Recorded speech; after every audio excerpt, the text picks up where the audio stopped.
Well, we are a little late, but this is on the green with Geen, episode 2. On the Geen. My hope is that we make that joke every episode. And my special guest tonight is Finchiekins once more. So Finch, thank you for joining me last minute. My name is Maurizio, also MZO. Yeah, Maurizio is missing in action. I think he's still asleep. That's my guess. Yeah, maybe he'll wake up a little bit later. Yeah, but yeah, and I had Battle Golfer Yui all set up, ready to play with him, even with an English translation. Oh man. Yeah, maybe next time. That punk. But there it is. My tiny little icon of NES Golf Open.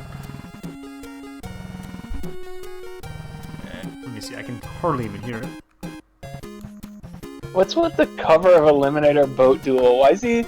It looks like he's a real person in a boat with a Barbie doll. Wait, I need to see this now. It's near the top. It's really weird looking. With all these like pink... What is the name of it? Eliminator Boat Duel? Let me see. Eliminator... Isn't that weird? That is very 80s, right? Like... Doesn't it look like a real person with a Barbie doll? Yeah, like the guy looks like believable, but the woman is like... It looks like a person leaning back against a surfboard. You know? It's like all yellow. Yeah. And then the flags are really weird and out of place. I'm just gonna zoom in on it. I don't know if you have the stream up or not. That is horrible. Yeah. I keep forgetting Crystals and Journey to Silius are on here. Yeah. There's a lot of good stuff on here. Like a surprising number. I mean, there's some crap too, like the Immortal, but yeah, there's people like the Immortal. Do they? I tried it when it first came out, and I thought it was pretty bad. Yeah, I remember when it came out, it didn't look good. So Mellie's in the chat, and she says that she heard that we're looking for a replacement Wonder Dude. You know, we are taking applications, so... Alright, I always forget, whenever I play the NES, how to start a multiplayer. Alright, Finch, you can join. I should have a room open. I'm appreciating this little UI stuff here. Oh wait, it says... Oh, you can't find it! Can't find what? You can't find your game. Oh, you know what? It's because I didn't make it. Alright, try it now. Okay. It should be making it now. There it is! There you go. Finchiekins is joining. There you go. Alright, so... I don't know, have you ever played NES Open Tournament Golf? I might have played it for like 2 minutes before, but never for very long. Yeah, if I've played it, it wasn't very much of it. But let's do, I guess, Stroke? 2 players? Let's do the US. Oh, those are fantastic. Oh, so when this game came out, they had one of those sweepstakes in Nintendo Power where you could win a golf cart, and I was so sure I was going to win that golf cart. I remember that. I wanted to win it and give it to my dad. It was going to be the greatest thing. Was your dad in the golf? Yeah, my dad liked golf a lot. Nice. Yeah, I remember that and I remember them doing this whole thing with Oh, did I completely miss that? Yeah, I think you whiffed it. Oh, I sure did. Oh. This doesn't have the modern conveniences. Okay, maybe I can see how to do this. Okay. I mean, it looks like Hot Shots. Yeah. Hot shots on NES. Yeah, Luigi. Oh! Oh! It's kind of a nice animation for it to go into the sand pit, though. Yeah, I'm impressed with that. Sand trap. Alright, let me see if I can actually hit the ball this time. It should have like bad NES voice samples of Charles Martinet. Oh, I completely whipped it again. Oh, I guess it's my turn because I didn't move the ball any.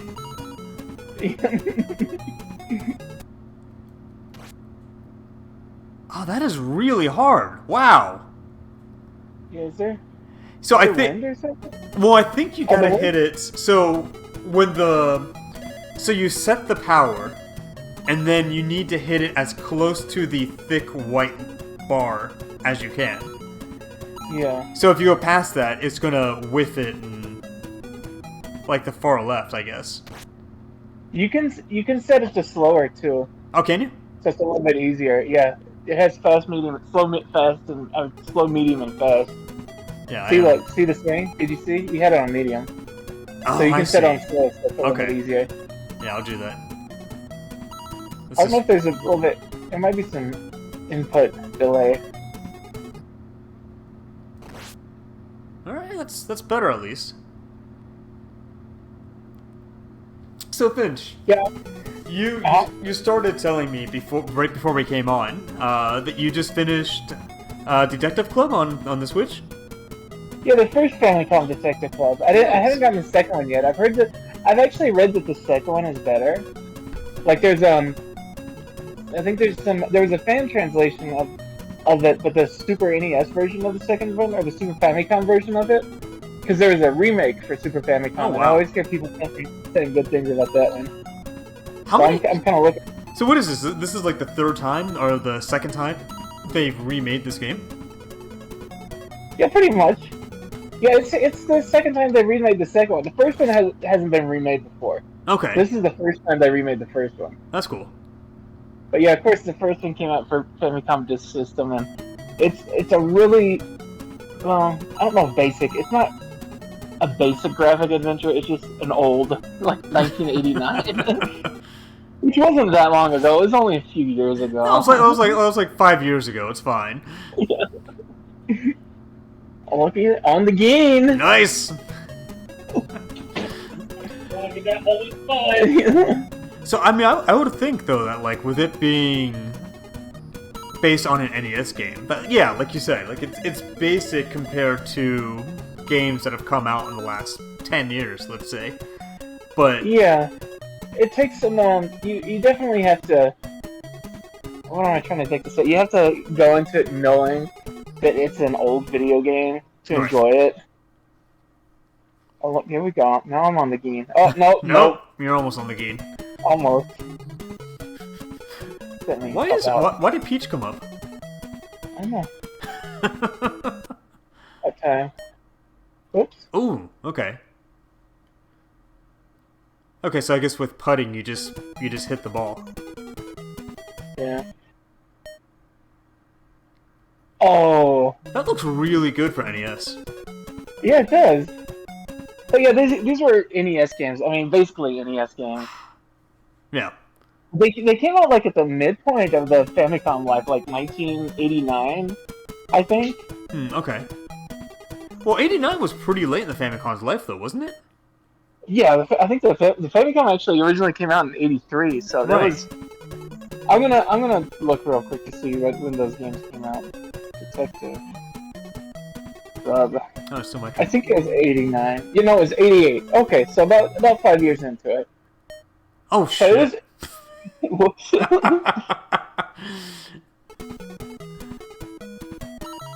But it's basically an 8-bit adventure game. It's pretty cool. Oh, nuts. Cool. Oh, someone's accidentally sending me messages in the world. I'm sorry, Finch. You completely dropped out there for a moment. What was the last thing you said? Someone was trying to call me on Facebook Messenger. I think they were doing it by accident. I don't think they really want to talk to me.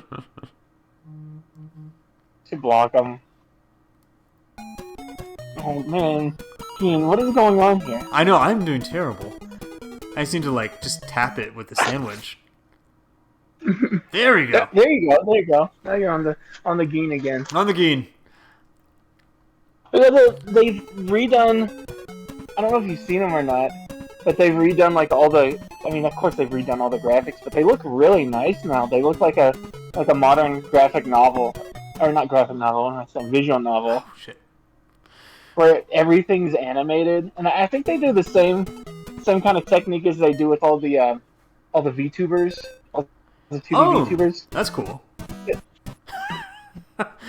Okay, I'm only 10 over the par. That's fine, right? Look how sad Mario is.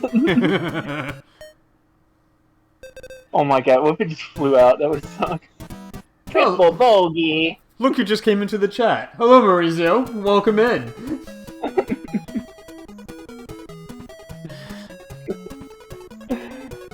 Hey, Maurizio, if you want, jump into the chat, into the Discord chat. You can join us.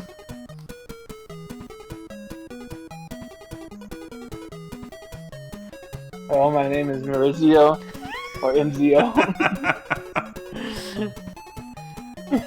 Oh, you're up first, So Mitch. you have to come in so I don't tarnish your good name. What's that, That's what Maurizio? I'm You're going. pooping your pants as we speak? Ugh, I just gross. I got off the airplane, I pooped my pants.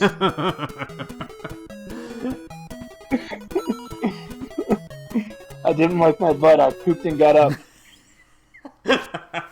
Shit, that still goes really fast, even the slow one. Yeah, no, it's like, I think we take for granted how much friendlier golf games have come over the years, you know? Yeah, they hold your hand now, Oh, seriously. compared to this. This is like, yeah, you better be fast, kid. These 8-year-olds with better reflexes than us. Oh, look at that! That was pretty good. good. I still hit a tree, but that was better than I had been doing. All the little graphical touches are really good in this. Yeah. No, like, I'm really impressed with, like, all these little cutscenes and everything. Like, especially when you compare this to, like, you know, golf on Nintendo. Look at that. Nice. That was pretty good. I like the little square with the golf ball in the window. That's nice. I'm really impressed with this game. What up? Hey, how's it going, Maurizio? There he is. There he is. That's going. Yeah.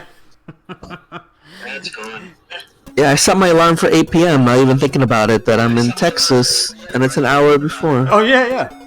Because you're an hour behind me, aren't you? Right. Yeah. Well, always next time. So it's my fault. I'm a fool. Well, welcome in. I'm glad you can still just come and hang out for a bit. Yeah, of course, of course. No, I think there is an English patch of Battle Golf for Yui. There so is. Maybe we can understand what's happening in it for the first time ever. Well, before you came on, or when I was setting up to play with you, I downloaded the English patch, got Nice. it going. All we needed to do was get everything connected on our Genesis emulator of choice, but Yeah, no, of course. oh, But I'm looking forward to it. Yeah, I really wanted to play it. Yeah, the opening cutscene is crazy. So That alone provides enough entertainment. Yeah, no, it's a great game. I mean, it's not, but I love it. the 2 seconds I played of it, it seemed pretty decent. Nice. But you're right, I think it falls into the same category of this game, where it's like golf games have gotten so much more fun Oh yeah. in recent years than they used to be way back when. Did you ever play the first Hot Shots Golf? No, I don't think I did. Oh my god, it's like unrecognizable in terms of like what Hot Shots is now, or even just a few years afterwards. Like the original is so hard to play. Oh Too shit. bad. I used to love the PSP one. That one was great. That is a really good Yeah. one. Yeah. That's probably my The favorite one. first PSP one. I think there are two, but I don't think I even played the second one. Oh my god, you can keep this going for so long. We got a bunch of Hot Shots games. You have Pangea Golf. You have It's funny. I What was else? thinking about Pangea Golf. Is that the? Well, there was one on Wii that was Mario like weird, Golf. that had Capcom characters in it even. What? That is. Oh god, what is it called? It's not. I want to say it's Everyone's Golf, but I know that's not it. No, that's the new. It's. I mean, Everybody's Golf is the Sony one. That's Sony, right? Oops. Let me see if I can. What does cup out mean? I think it means you're over par when you're cup out. Oh, Cup out. cup. Oh, close. So Finch was just telling me that he played the Famicom Detective Club this week. Oh, how was it?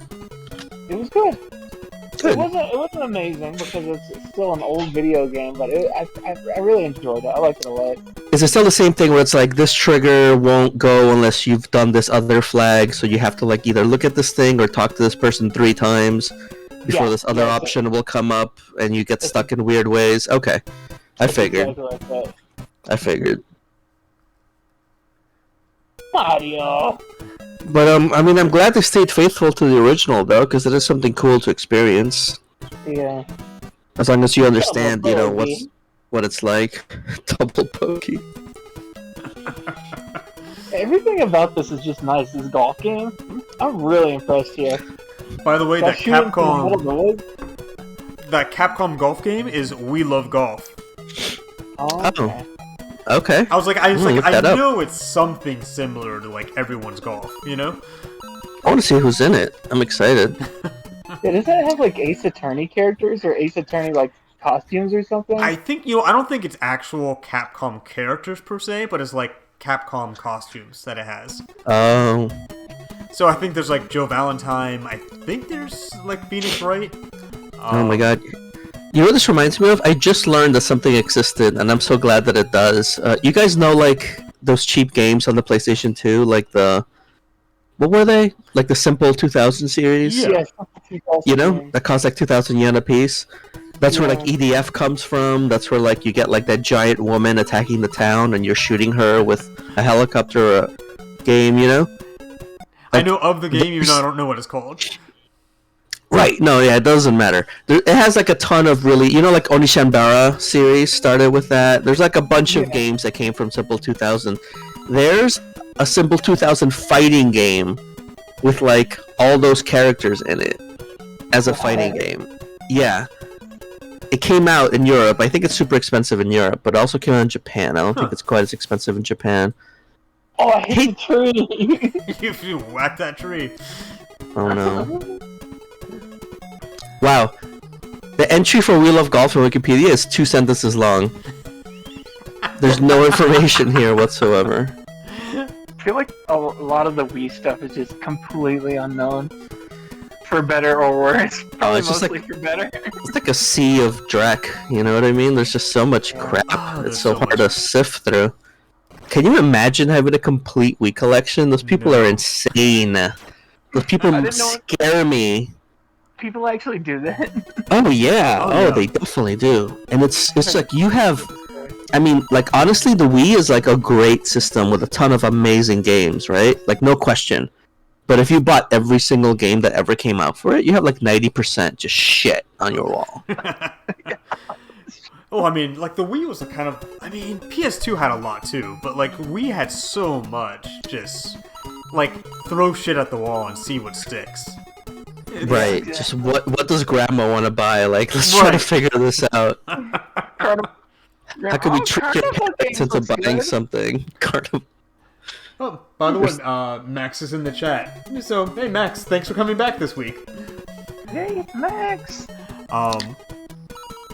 So I know Maurizio, and I was curious because I saw you tweeting about this earlier, I guess last week, and I wanted to kind of get your opinion on it. This whole debacle, not debacle, but this whole debate about difficulty in games. I kind of hate it. It's like, to me, it's weird to just say difficulty. Right. Because, like, you know, games are so varied and different. Like, what makes a puzzle game hard is not what makes an adventure game hard, or a platformer hard, or an FPS hard, or a Souls game hard, or anything like that. Like, every game is so unique and different. even if they belong to certain genres. That you can't just say difficulty across the board and call it one thing. You know what I mean? Wait. Would you call this the Dark Souls of Mario Golf? Oh my god. This is the double dribble of Mario Golf. Because you have those cool little cutscenes when you're on the green. That's true. That is very true. But yeah, so it's you know what I mean? That's like such a weird thing to say, because like what would Tetris be without, speeding up every other few levels? Right. Like what would Tetris be if it just stayed the same the whole time? Would people enjoy that? Would that be fun? It's like, no, it has to get harder. It has to speed up. It has to test you. And, you get better at it because it's a motor skill, just like riding a bicycle or playing tennis or, not quite as demanding as a sport, like nowhere near it, but still a motor skill nonetheless. And the people ignore that to say, to talk about accessibility, which, by all means, I think games should be as accessible as possible, but still it shouldn't derail the conversation to say, like games are a skill. Like they are. I think when we start talking about, and I think that's my biggest issue, is I'm all for accessibility, and I think making games more accessible to people. I think that's a great. I think that's a great direction that the industry has been going into, and I think that it should continue to. But I think to go ahead and kind of take away any of the uniqueness that makes a game, I think that's where I start having an issue with it. Look at you skipping off the water. Oh my god, that was amazing. That was incredible. I am not even going to try that. I'm so impressed with myself. Even though it's probably just like a random variable in the video game programming. I think Iwata programmed that in himself. Can you do front spin? Can you like hit the top of the ball in this game? Yeah, that's probably what it is. If you do a lot of front spin, then you can skip on the water, but... I don't think I did any. I just did it. I just top spin the hell out of that. Let's see if I bounce. Oh no, I made it to the green. Okay, cool. Do you remember in Hot Shots Golf on PSP? Nice. When you did the front spin and it went up. Did you ever get a hole-in-one in that one? Yeah. That was so exciting anytime it ever happened.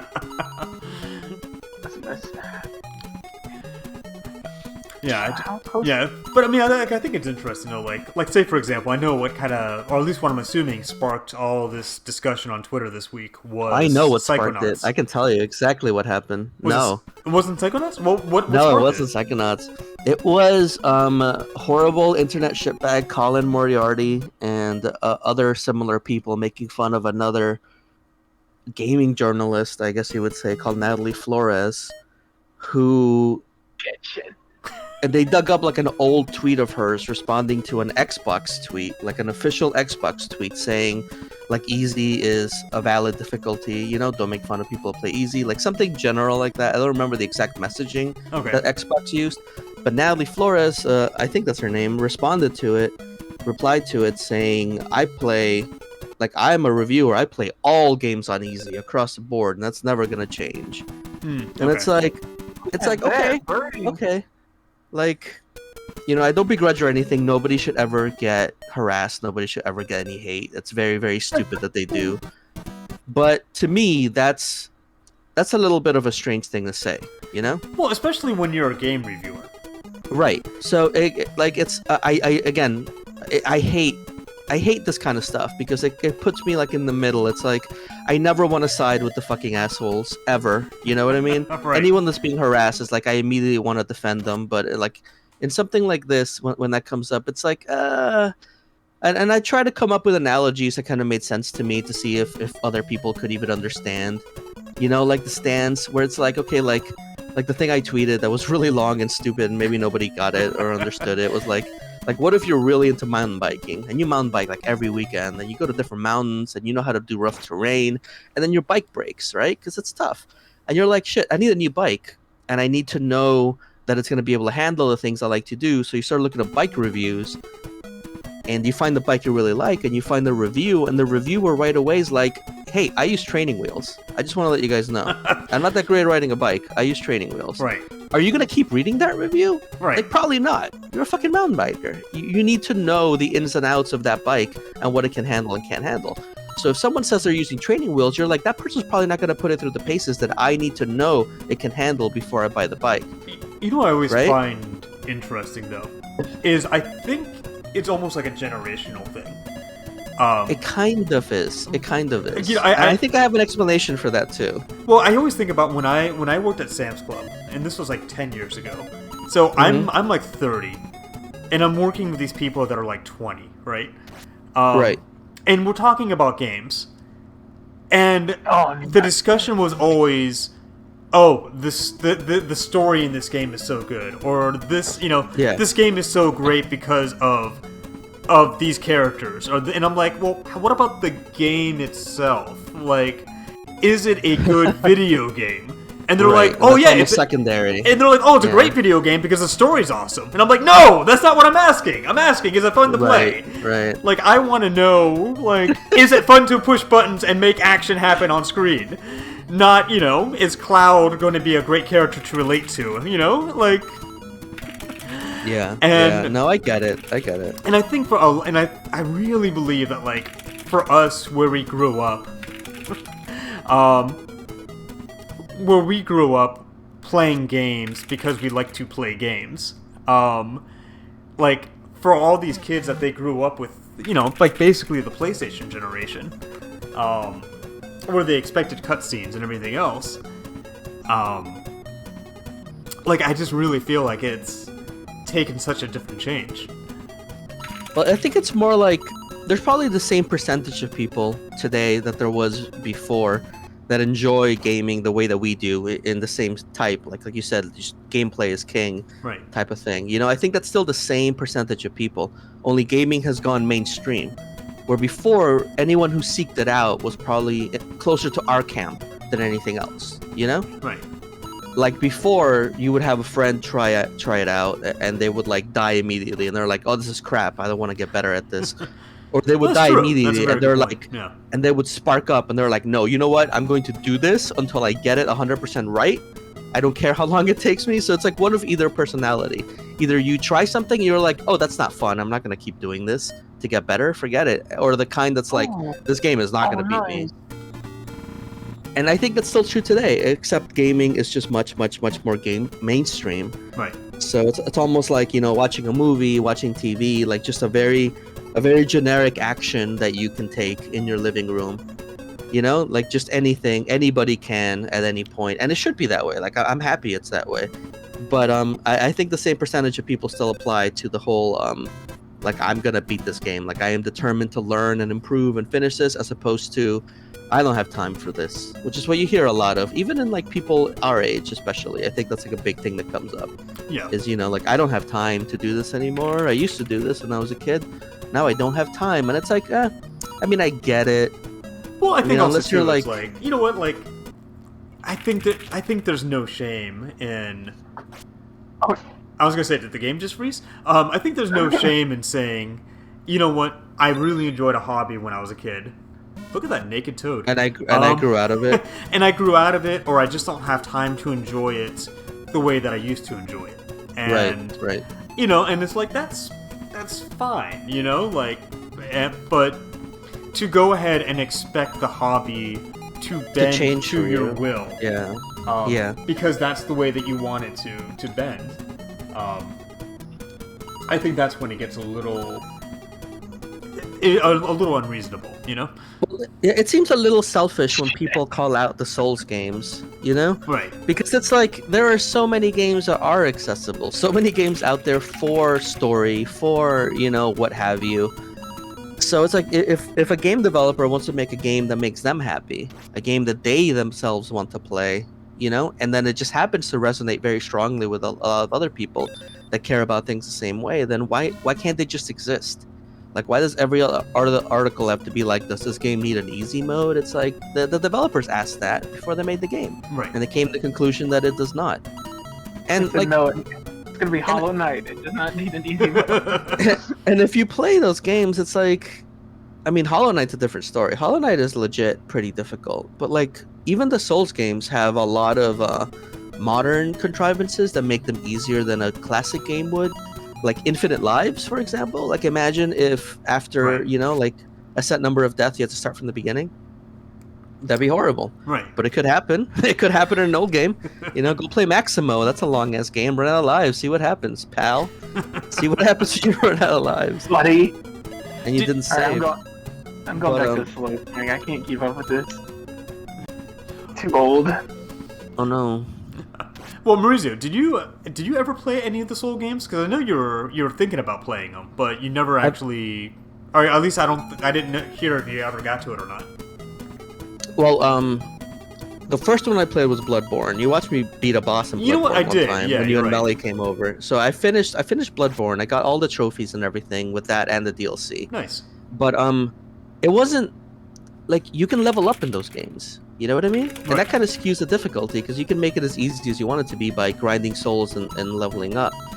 I mean, that's not the best thing to do. It's not the most fun thing to do, but you can do it. You know, it's there. Right. So there's handicaps for your skill as well as other factors that make the game a lot easier. But I finished Bloodborne. I finished the original Demon Souls on the PlayStation 3 recently, actually. Oh, nice. Okay.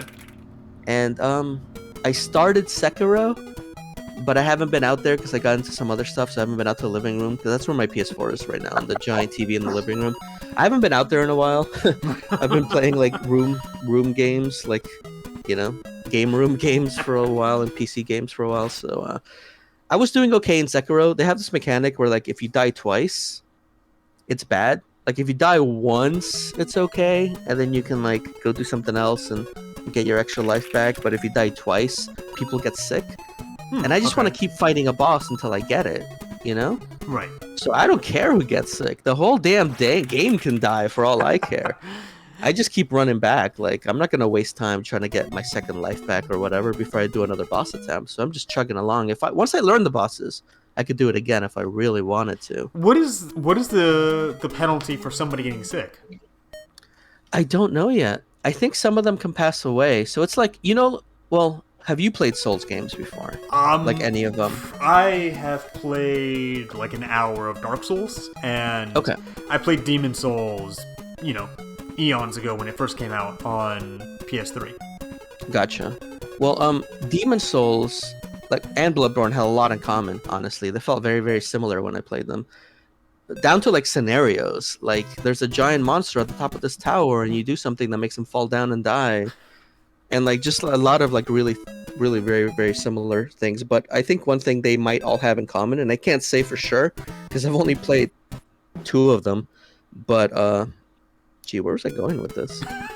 Wow, I just burped and lost my train of thought completely. That was weird.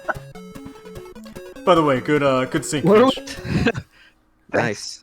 What were we talking about right before? I honestly really did lose my train of thought somehow. I like the music in this game. That's all I want to say. Nice. Well, I tried playing this game a bit ago, and I was not good at it. Like, I got pretty discouraged pretty quickly. Like, there's something about it that makes it real hard to play for me.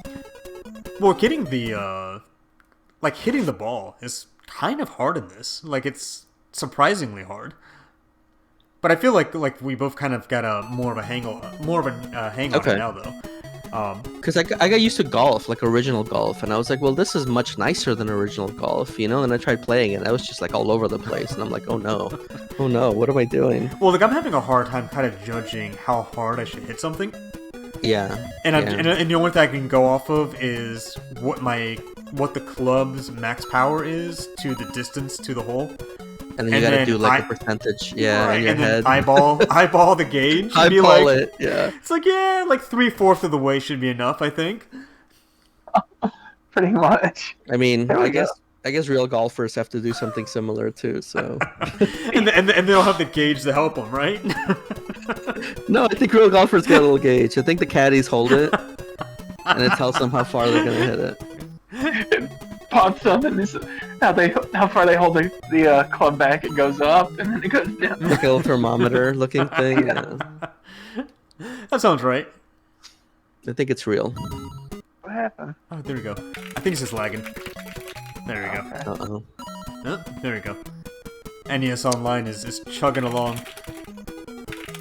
Oh yeah, yeah. So I remembered what I was talking about now. Wow, that was crazy. But they do maybe have dementia. Maybe I'm getting too old. I mean, Oh, you they are did. pretty old. Oh, Shit, look at that. that was Oh, amazing. oh, oh, oh! Well, I'm a little there's delayed here. I just saw the green. There's a special animation if you do a chip in. Oh, there better be. They go chip in like like Hot Nice. Shots call. Yeah. No, remember when you did a chip in and you put like top spin on the ball and it went up the flag and then went back down. Oh my god. Yeah, there were a couple was of so special cool. chip-ins. Was that in Hot on Shots? Yeah. That's hilarious. That was in the PSP one at least. There's. I mean, I played Everybody's Golf recently, and it still has it.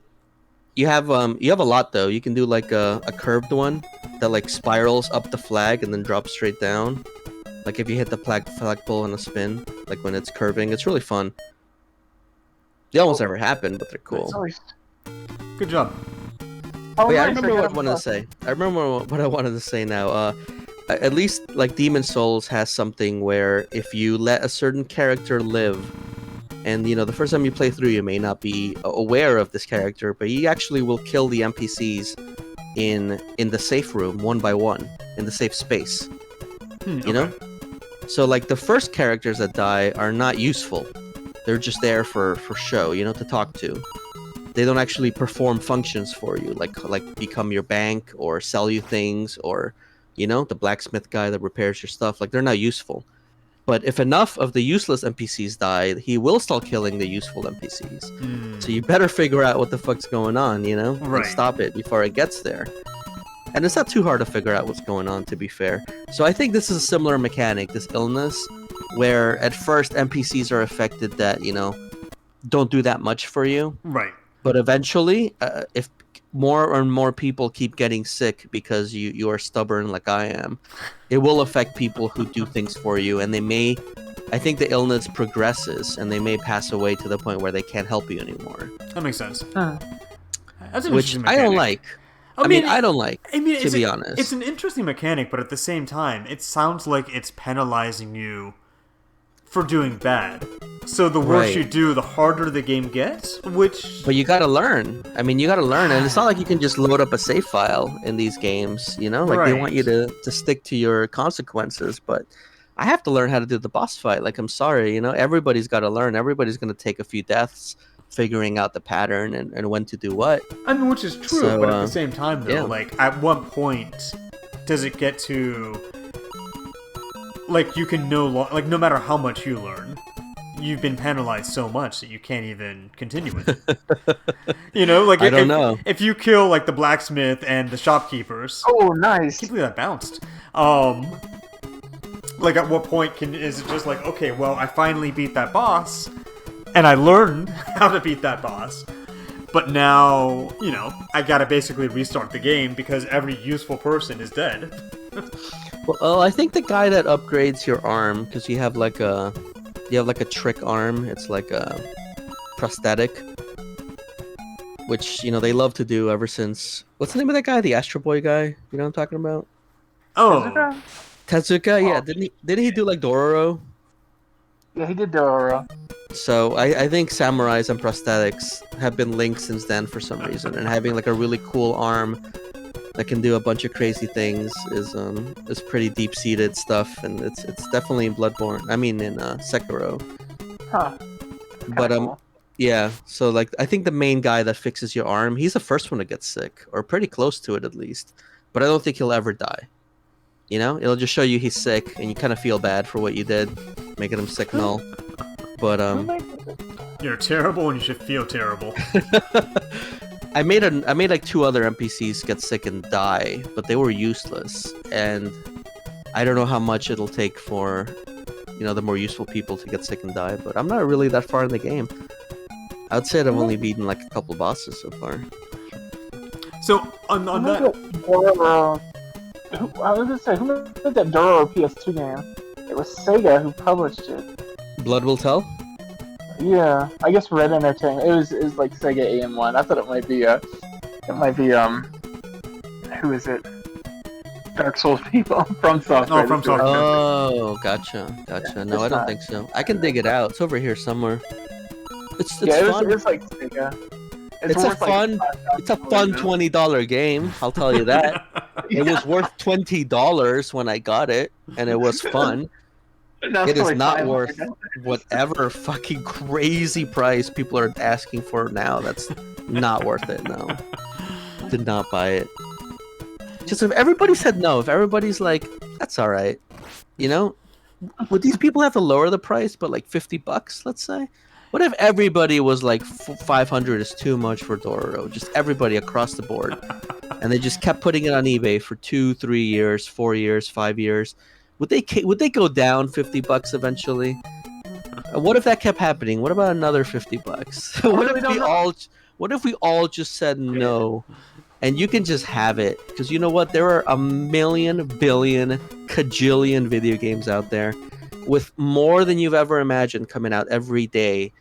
So being a full collector, like something that was possible, I want to say in the 90s and 2000s, is no longer a possibility. Oh, being a full collector is a pipe dream at this point. Because so many games come out for every system every day that you will never keep up.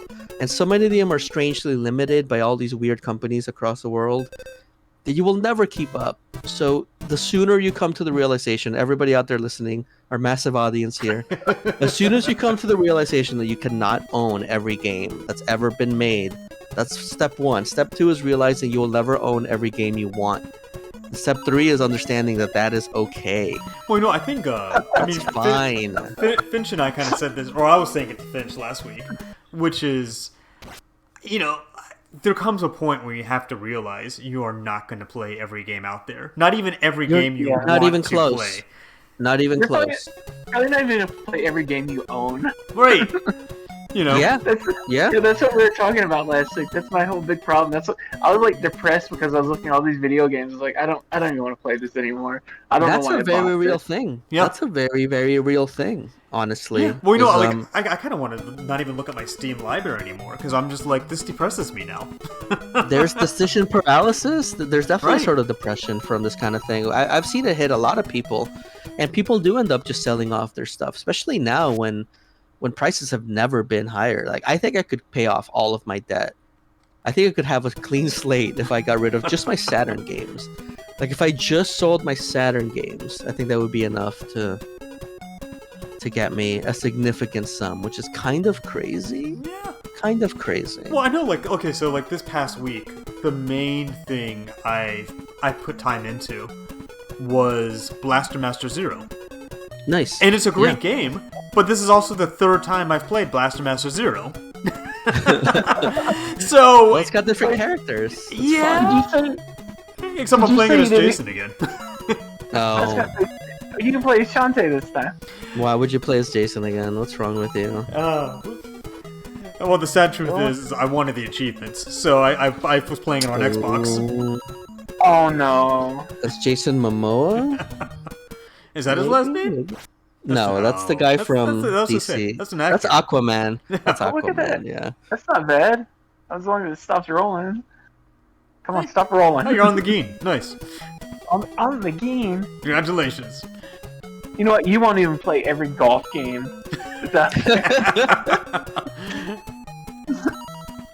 It's true. Is Saturn emulation any good? We could play the Pebble golf game. What is it?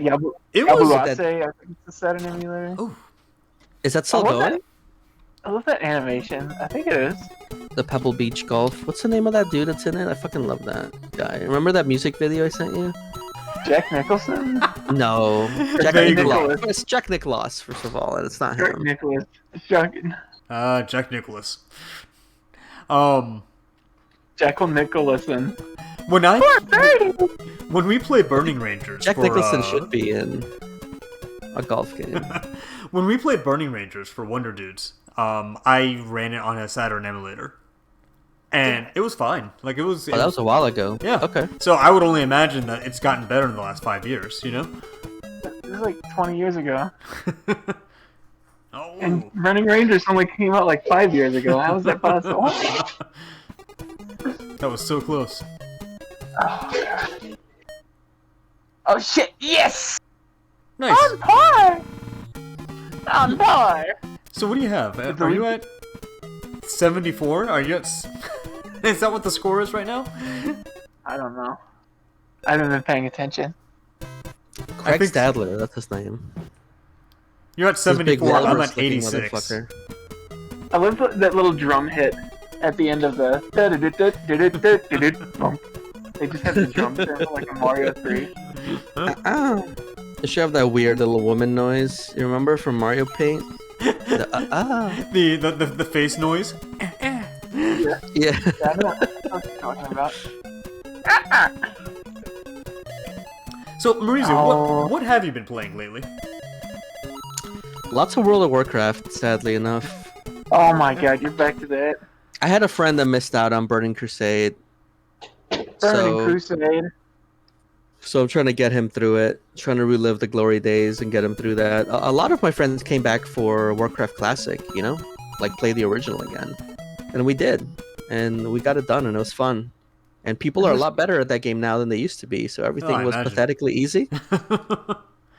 And they're also on the latest patch, you know? I think even though they called it Warcraft Classic, I think it was still like maybe the final patch of Warcraft Classic.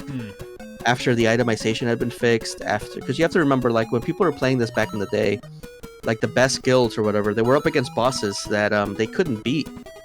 And they would, you know, like, kind of beta test for Blizzard over time, and Blizzard would tweak the settings. Week after week, they would like, bang their heads against this wall until Blizzard made changes that would let them actually beat it. And then, you know, I didn't even know those were the final changes. I might have even made more changes after that to make it even easier for other people to beat. So, like, originally, you know, a process that took months now got done in, like, a matter of days. Because all the testing was done. All the beta testing that we paid to play was done. Oh, my God. You got a birdie. It's a birdie. It was a chip in. Nice birdie. Nice birdie. But yeah, I'm sure you're absolutely right though. That like this is like the final patch, and all of that fine tuning has taken place. Like, I wanted to know how much better are we than we used to be, because the answer is a lot, but I just really wanted to know, and it couldn't really be answered. Like, everything got destroyed so quickly. But I think the gear kind of changed, because the original itemization was a little different too. And the last patch changed the itemization more to like what Burning Crusade would be. So it made things a lot better. Like, I don't think there was as much damage and healing gear originally, even on the tier sets. I think it was more just a bunch of stats and not necessarily damage and healing stacking. Okay. But yeah, just a lot of little differences that made the game way dumber back then. Because I don't think even Blizzard knew what the hell they were doing. Oh, I'm sure they did. The majority of the original. Well, I mean, especially when World of Warcraft came out, like, yeah. I mean, what was out at that time? I guess EverQuest was out, but Blech.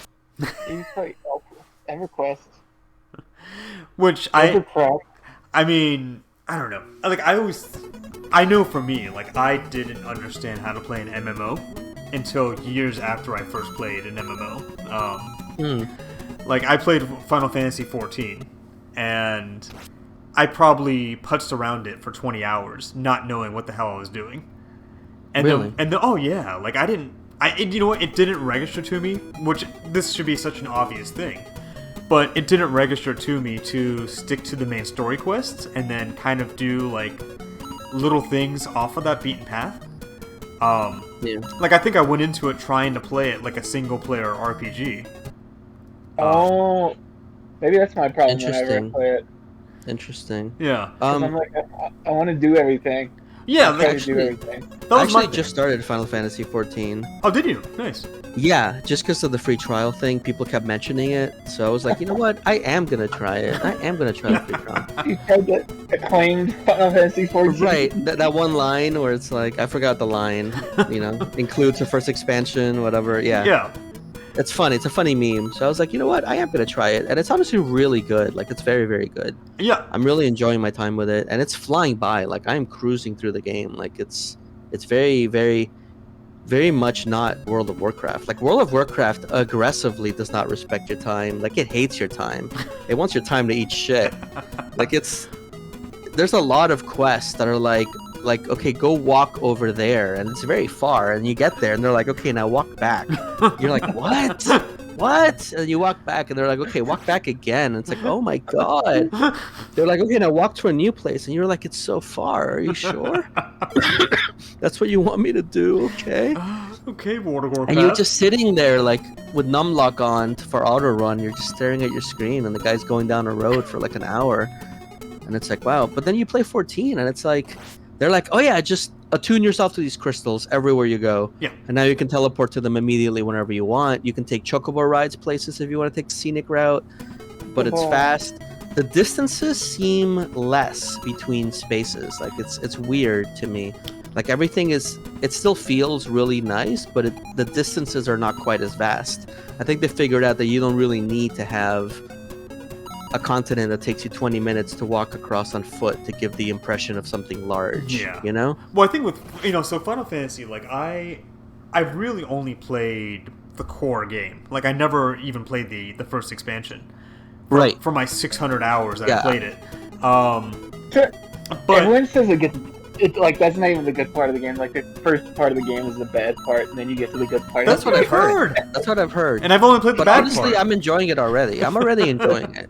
That's what Tiff was saying. So I was like, oh man, I'm never gonna play this game. But, I mean... Play it now. Make a character with me. Yeah. I'll show you guys what to do. What server are you on You can right get through now? it real quick.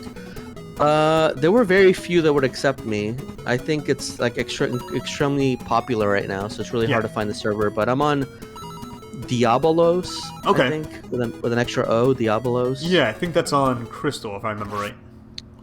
Yeah, wow. Look, you have them all memorized? You have a little guide on your wall? What's going on? Well, you know what? I just made a new character last night. Gotcha. Oh shit. So I started playing last night, and actually, what not that turned me Oh off. my god, start again. Yeah, no, I'll start again. Play with me. I play so much. But what kind of shocked me was Yeah. how many people are in the starting area right now. Like, Oh yeah, it's a very popular game right now. Oh my god! Like I was walking around, like Nelly was doing something in the kitchen, and there was like three people, like three bards playing music all at the same time in different areas, and I'm like, Wow. and she's like, I thought that was just the game going, and I'm like, no, this is a bunch of bards hanging out, like looking for Gil or whatever. They're playing like Mario 3 music, didn't you say that? And Maurizio said that. I don't understand how that. No, they were playing Mario 2. They were on a drum. They were banging on a drum, and it was definitely Mario 2. Like, and then they would go crazy. They would go. And I was like, oh, that's pretty cool. It's really neat. All right, so apparently you can play Final Fantasy 14 on Mac. So when my new computer gets in, I'll play Final Fantasy 14. Okay, cool, Ooh. nice. Yeah, definitely. You should. You should. It's a little weird. It's a little different than World of Warcraft, where like in Warcraft, what ends up happening a lot is people make alts, like second characters, Right. Yeah. to do things that the first character can't do. But in 14, it seems like your character can do everything Yeah. if you really wanted to. So you probably shouldn't do that. Well, no. You know, well, especially in just 14. because you can doesn't mean you should. There's no reason to in 14. Because, like you said, you can just change class, change. You know, you can change your class at any time, basically. You know. I think you can change your race at any time too in the full game. No. Can you? No. I think you can. You have. Isn't there like a thing you can buy, or? Well, okay, so you can use. I think it's called a Fantasic or something like that. Where it's basically it's a potion that lets you change. You can change the race, the sex, the. Right. Yeah. I mean, I'm not saying you design. can do it every day, but I'm saying Right. it's possible to change. Oh yeah. Even your, because they're adding new. You know, they added Vieira Right. in one of the later, and you can't pick that with the free pass. So I was devastated. I was Oh. crushed What? because all I've ever wanted to be is a fucking bunny girl, like ever. That's what I want.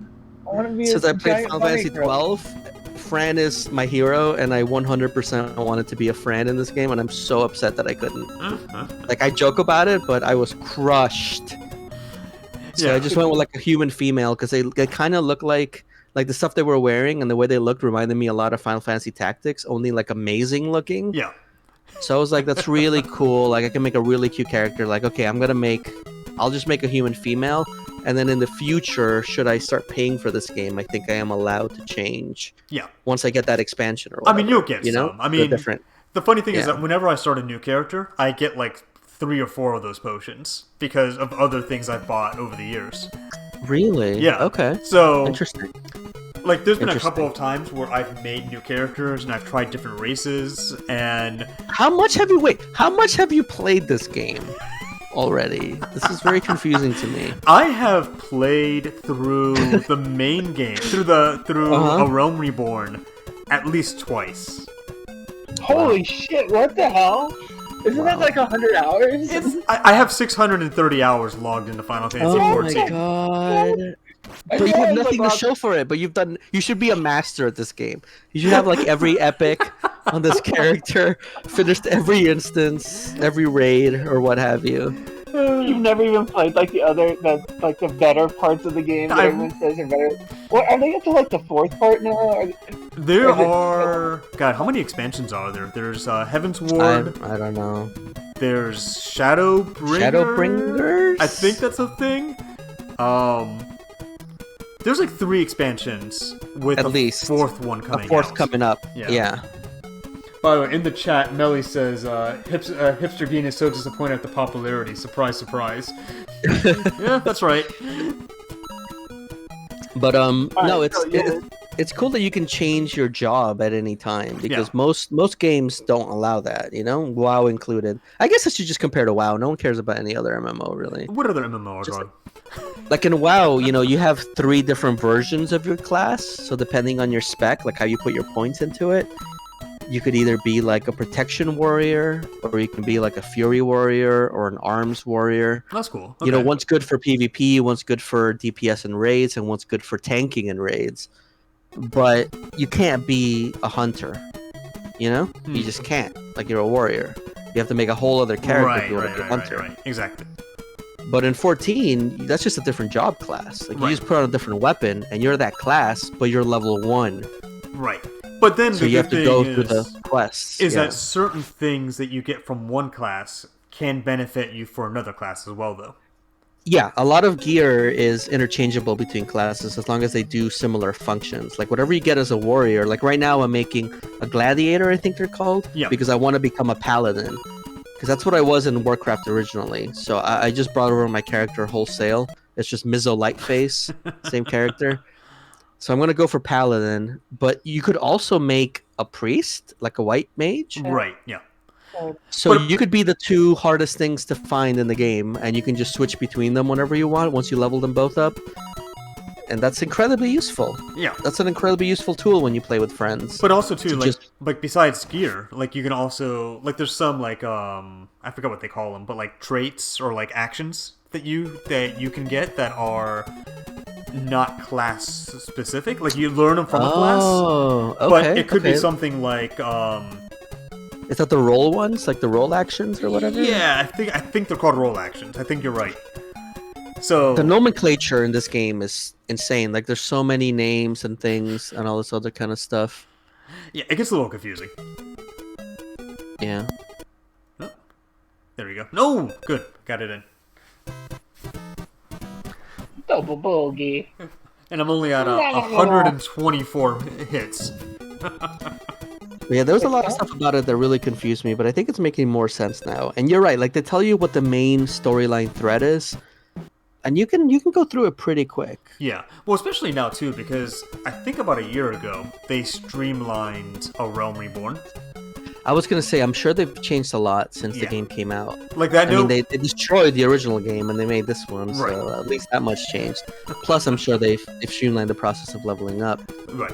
Well, and also too, like I think like a lot of the unnecessary quests that were kind of Yeah. part of the main story, they trimmed a lot of that fat out, Really? so you can get through A Realm Reborn a lot faster now.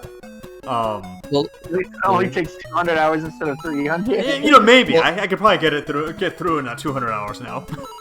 well, compared to for what you were saying before, like the usual thing in MMOs is like you'll pick up a bunch of quests and then you want to get as many as possible because they could all kind of, you know, like they might fit together. Right. You know, they might either be in the same area or involve similar kills or have something in common. You know, maybe you need wolf skins, but you also have to kill a certain number of wolves, so you get 2 things done at once.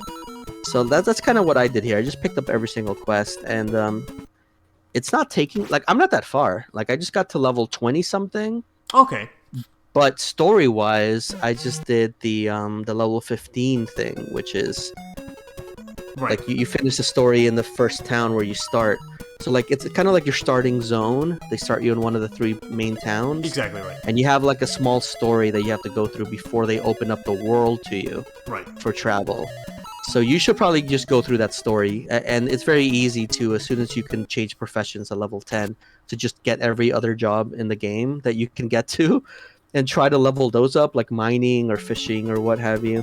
I mean, you could. And it's not, you shouldn't do it. I think you should just stick to your. I think And they you should even just tell stay, you, they're right. like, please stick to your main thing. You can change to something else if you really don't like your main thing Right. and start again, but it doesn't take that long No. to level.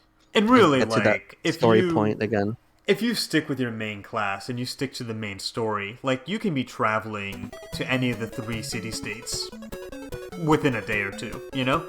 Like, Yeah. it doesn't take a long time to be able to get access to the other 2 towns. And I thought it was a little strange that they had those weird daily quests that are just like randomized. Until I realized, oh, you probably have to use something to level up in between, the actual job class quests that they send you on. Because if I did all the quests as a gladiator, but then I switched to like an arcanist, I'm not going to have any of the normal quests around to do anymore. Exactly. If I want to get from level 5 to level 10, because they only give you quests like every 5 levels, like for your profession, I think. Outside of that, you have to level on your own. So you just do the leave quests, But or whatever they're called. Right. Well, I think that's kind of the purpose of those. And what I found in my multiple playthroughs of Final Fantasy XIV is it's better.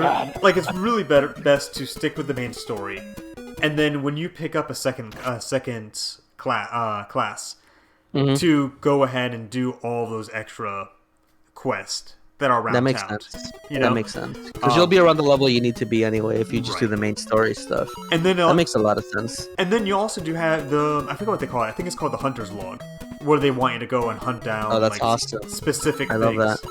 So Yeah. and each class has its own hunting log, and that gives you a ton of experience. So I lost like an entire day when I discovered fishing. Oh yeah, fishing's so good in it. There's so much to it, and it's so good. It's so much better than Warcraft fishing.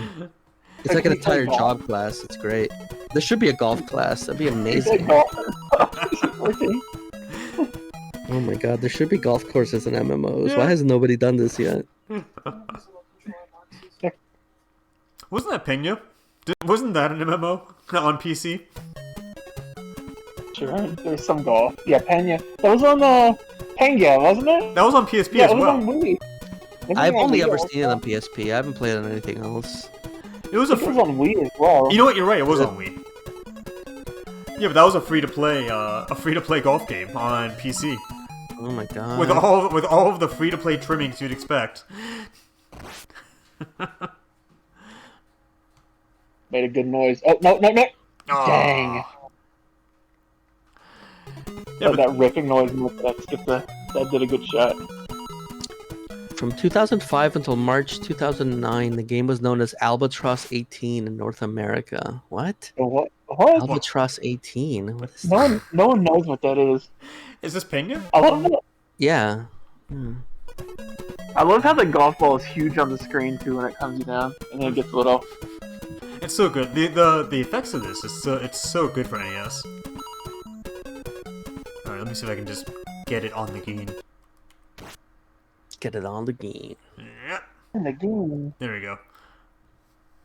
Super Swing Golf was announced for the Wii gaming system. That's related to? I think. Oh yeah, it is. It just doesn't look like it, and it's called Super Swing Golf, so you would never know it is. Wow. So this is Nintendo R&D too. That's the Wikipedia says. Oh, what? 20 yards. NES Open? Yeah.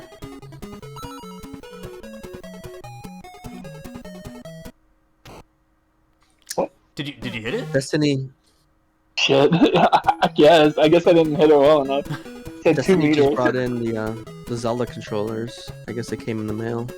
Oh, cool. Nice. Did you guys get those? No. No. Speaking of buying things you shouldn't care about, No. Did you get Skyward?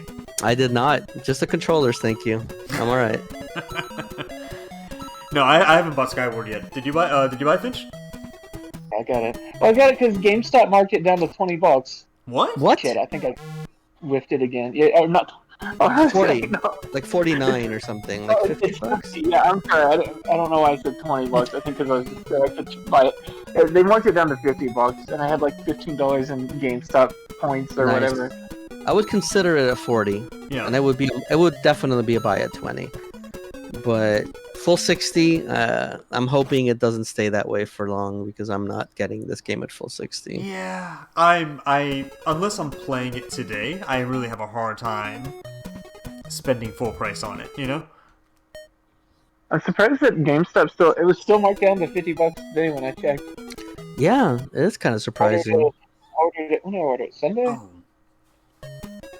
I mean, why are they doing that? I don't know. Maybe it's just not selling.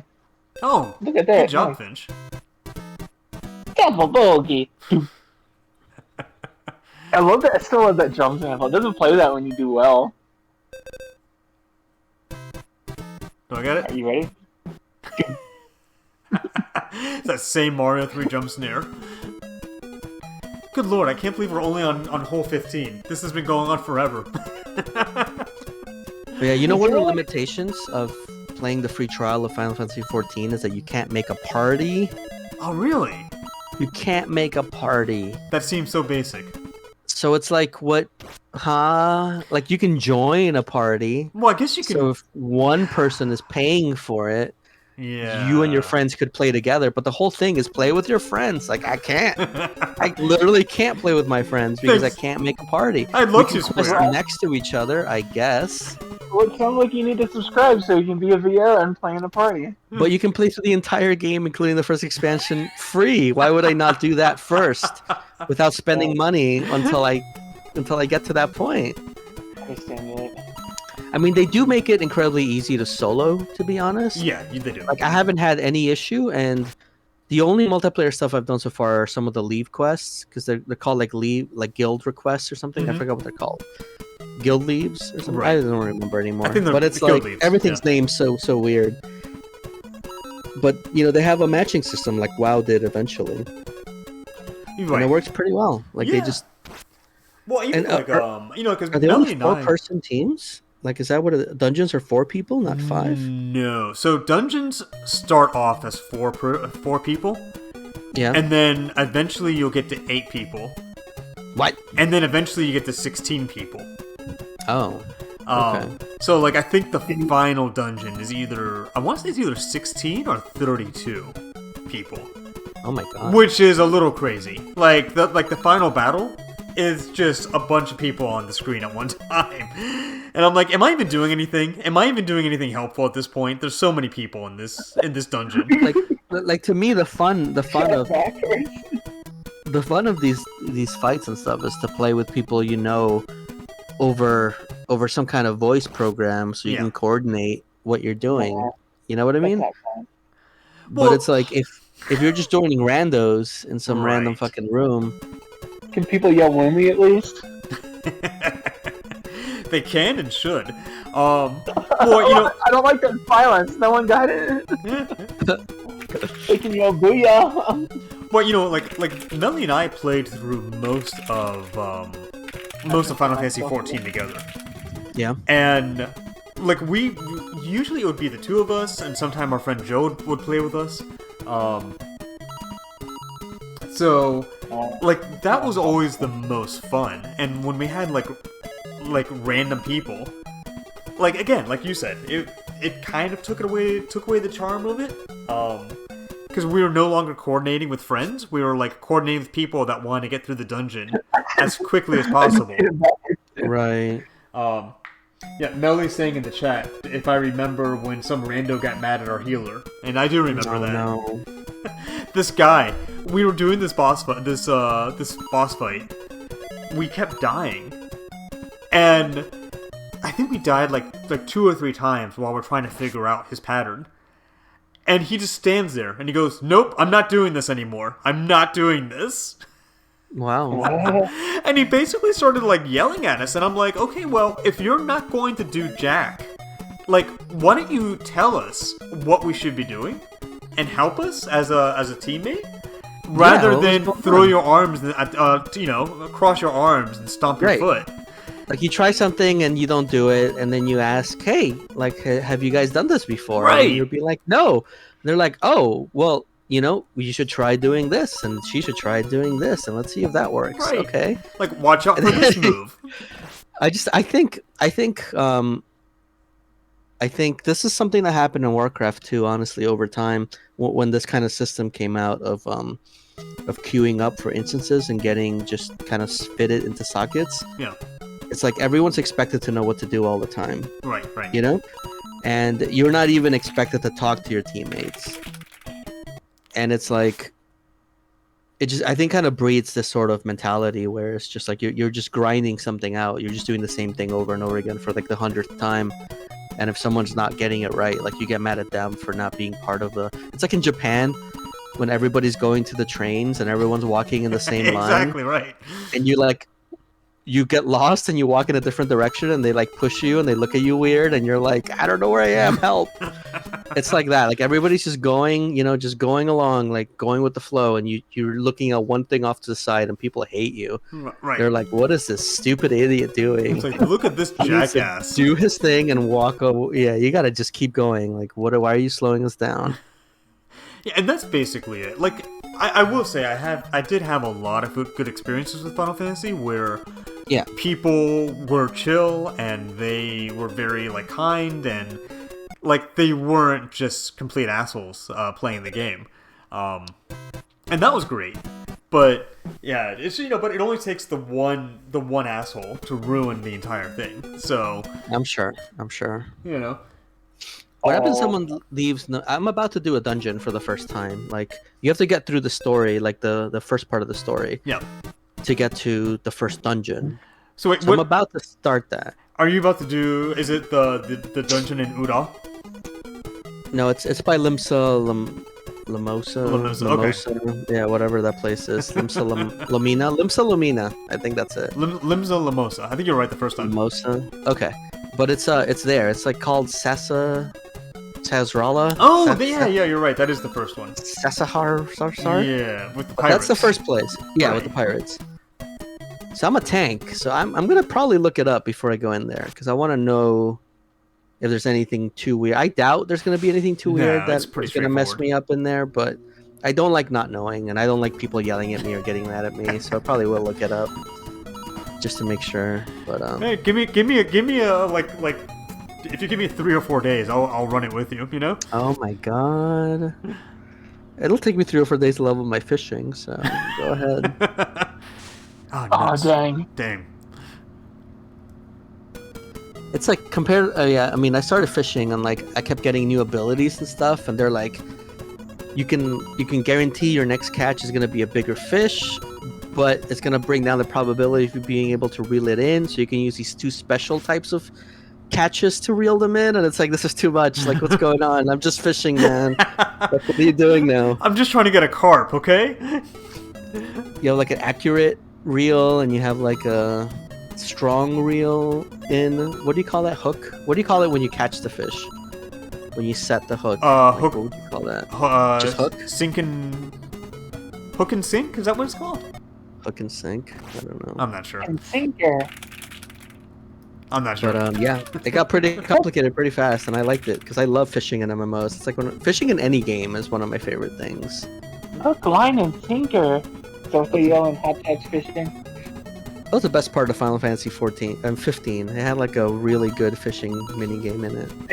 I love the fishing in Final Fantasy 15. There's a VR fishing mini game for Final Fantasy 15. Oh, nuts! It was too expensive, so I never bought it.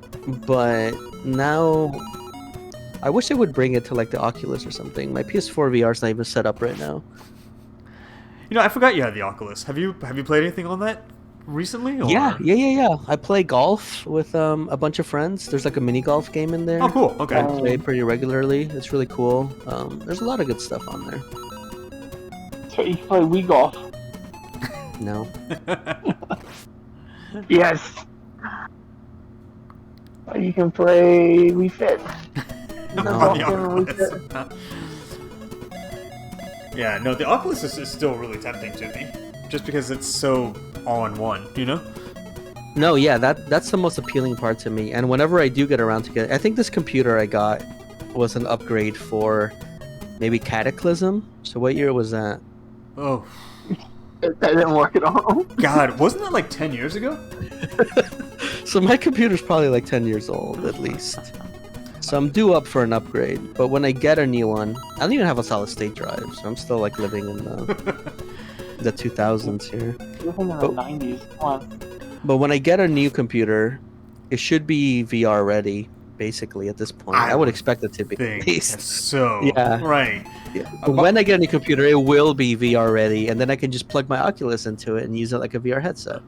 By the way, nice. Max that's pretty cool. Max is helping us out in the chat. He says it's Set the Hook is what it's called. Set the hook. All right. Thank you, Max. Cool. Limsa Laminsa. You all sound like Harry Potter, which is, yeah. No, it's Final Fantasy XIV. Do you talk to Ishitola every day? Your true friend? Wait, do you talk to who? Ishitola. You don't know who Ishitola is? Who's Ishito? No, I'm not sure who this is. Oh my god! Mizo, you know who Ishitola is, right? I don't know what you're talking about. What the hell? Are y'all playing Give us a Final hint. Fantasy XIV? Give me a hint. She's What are you like- referring to? I think she's like a cat lady. Oh, you're talking about the cat girl who's part of. No, Maurizio wouldn't have met her yet. Really? I think I met Ishitola where I was at. Or- the first time I was playing it. Or if it depends on his starting area, if he would have met her or not. Oh, no, I met some dude, some scholar guy with a weird name. Okay, so His name you is- started in Udall.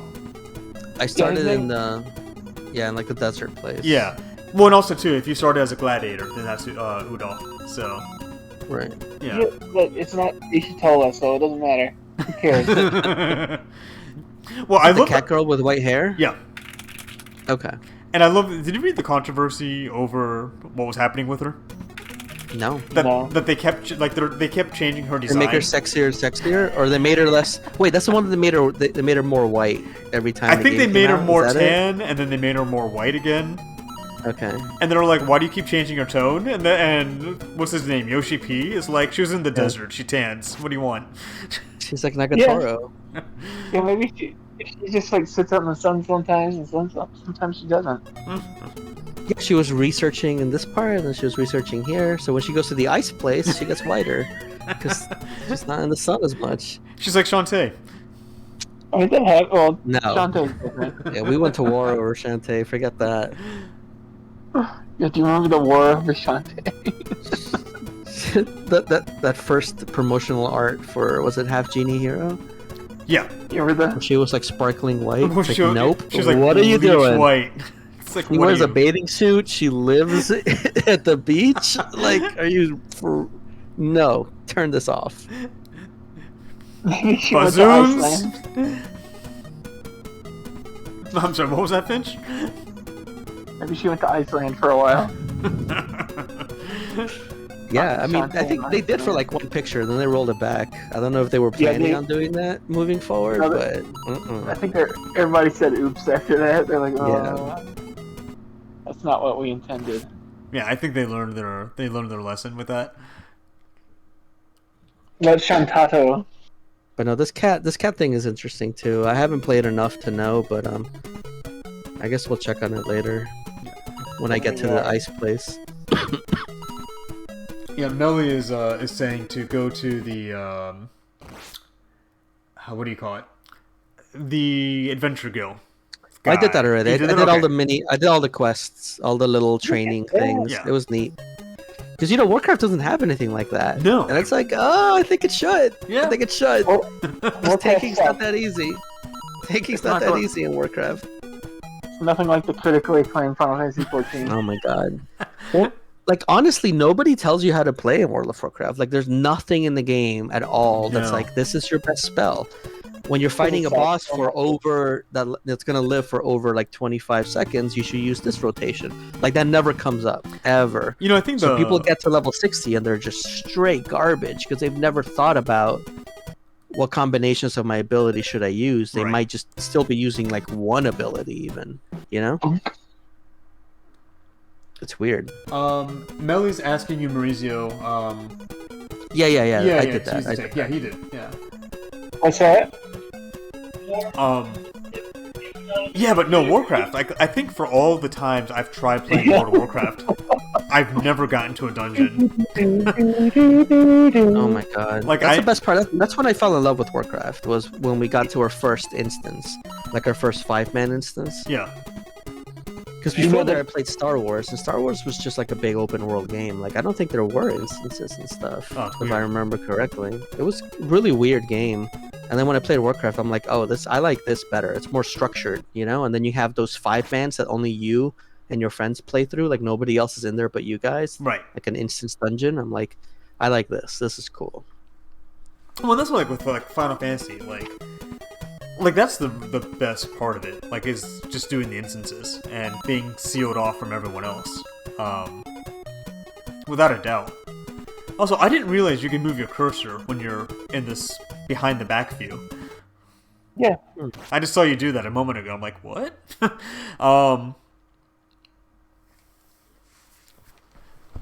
But yeah, no, I that's when I kind of like. I almost feel like the world is almost like one big lobby that you're kind of doing a single player game where you're watching 1,000 other people play a single player game.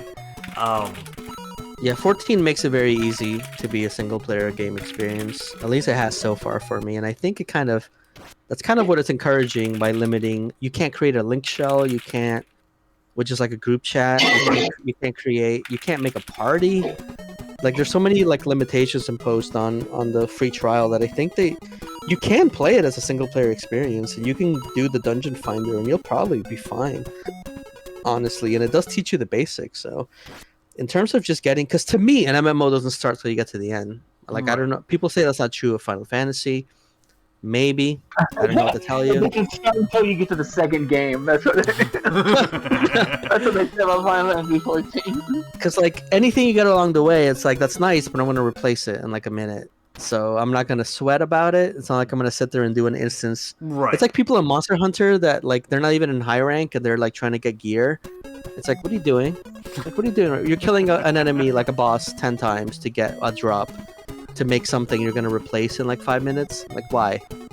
You know, like you shouldn't care about what you're wearing in Monster Hunter until you get to the end game. Just put on whatever's the best armor and just keep going. And you shouldn't really care about what you're wearing in MMO until you get to max level. Well, And then you can get your before raid stuff that you can 5-man, then you can get your raid stuff from raids, and then you can keep Right. moving on. Because it doesn't really matter. Well, in Final Fantasy is definitely the same way. Where like around level 50 or so, you basically go on a series of quests that give you like your iconic, like the iconic armor for that class. Oh, good. Okay, Um, yeah, like when you make the class and you're like, what does my job look like? And you Right. hit that button. Like the white paladin armor that I Right. saw. Like Okay, I neat. got like I leveled up a dragoon, and you get like the full like Final Fantasy Ooh. IV dragoon armor. You know. Right. And Like the cane armor. That's exactly right. And so like Kaine armor? what was it? The Kaine armor? cool. Oh my god. So like it's almost like like you get other armor, like most of the armor looks cool anyways, but like it's really no point in like really aiming for anything that's below 50 or 60 anyways, Yeah, no. because you're gonna Like- throw like it out there's- anyways. Yeah, there's all these like lower level dungeons that you can play through, and I'm sure there's good gear in there. But like, am I gonna play them through like 2, 3, 4, 5 times to get that gear? Nope. Right. Why would you? It doesn't matter. Like, just you'll be fine. Yeah, and Max says sometimes it's hard to accept that you're going to wear clown pants through all the low rank Monster Hunter. Gotta get the good pants. No, I just see people killing like stuff to get a full set. Like, I want a full set of this armor. It's like, what are you doing? Like, please just keep playing. You're gonna burn yourself out on Monster Hunter when you haven't even gotten past low rank. Like, that's crazy. You know, like you're gonna play this game for hundreds of hours, and you're like killing one dude like 10 times to try to get something. It's like, please don't do that. Like Monster Just Hunter, keep going. You're fine. Monster Hunter's never grabbed me, but like I've always heard of people saying that like, you know, like if you know you're going to the ice area, then you should go ahead and you should grind out armor. That's going to help you. Really? Wrong. Never. Why would you do that? To like help you like get like better ice defense, I guess, for example. Like if you're fighting a monster that uses ice attacks, you want to get something with ice defense. Right. I mean, you want to make sure you're not like negative 200 ice or something. But that aside, like armor does not play a huge part in your success or failure, I would say. As long as you have enough armor like armor rating to survive a hit, you're fine. Like you just don't want to get one shot, you know. But all you have to do is just use whatever you got, because I mean you got things. You've killed monsters for the story, quote unquote story. For progression, you've killed stuff. So you have bits and pieces lying around. Just make whatever you can with the highest armor rating. Like as long as they're not killing you in one hit, you're good to go. So, real quick, I see that I have the highly respectable plus 49 out of these 18 holes. Oh my god. And Finch is at plus 36. So Finch, congratulations. Nice. It was that birdie that did it. That single birdie. I got a frowny face on all of it. 1, 2, 3, 4, 5 holes. Frowny face on 13 holes. Yeah, I like that. I like that. Wait, what? Putting's really hard in this game. Yeah, this is a really hard. Like again, it's just we're so spoiled by modern golf games, you know. It's like, oh god, I've been watching a lot of Metro stuff lately, and I hear every time people review Metroid 1, it's like, I kept getting lost. It's so hard to navigate because they don't give you a map. Like, what were they thinking? And it's like, they were thinking you would make your own, pal. They were thinking you would bust out a pen and paper and fucking draw a map. Nobody expected you to memorize all of fucking Metroid 1 and play it that way. That was never the expectation by the people making this game. Like, why do you think they thought you could have a mental map of the entire facility in your head at all times? It's like, clearly, no, it doesn't do it for you. It doesn't stop the fact that you can do it for yourself. Like, I don't understand. Or at least look one up if you're lazy, or like, who cares, you know? Right. Yeah, just look up a map. There's maps online. Yeah, like Metroid 1. if you, well, again, like, you know, Maurizio and I played through Metroid 1, where Maurizio was basically like my what's his name? Navigator? Yeah, my navigator. But what's the name of the character from Metroid Other M? Oh my god, I was your Adam. You're my Adam. Adam. I do call you lady a lot, so Yeah, I think that adds up. But like that was a really fun way of playing that game, because I had never beaten the original Metroid up until that point. Yeah. And you play the Superior Famicom Disk System version. Yeah, which is great. Oh, nice. Wait, when were you playing that? Oh, when he came over. That was like 8 years ago. 5 years ago? 8 years ago? More.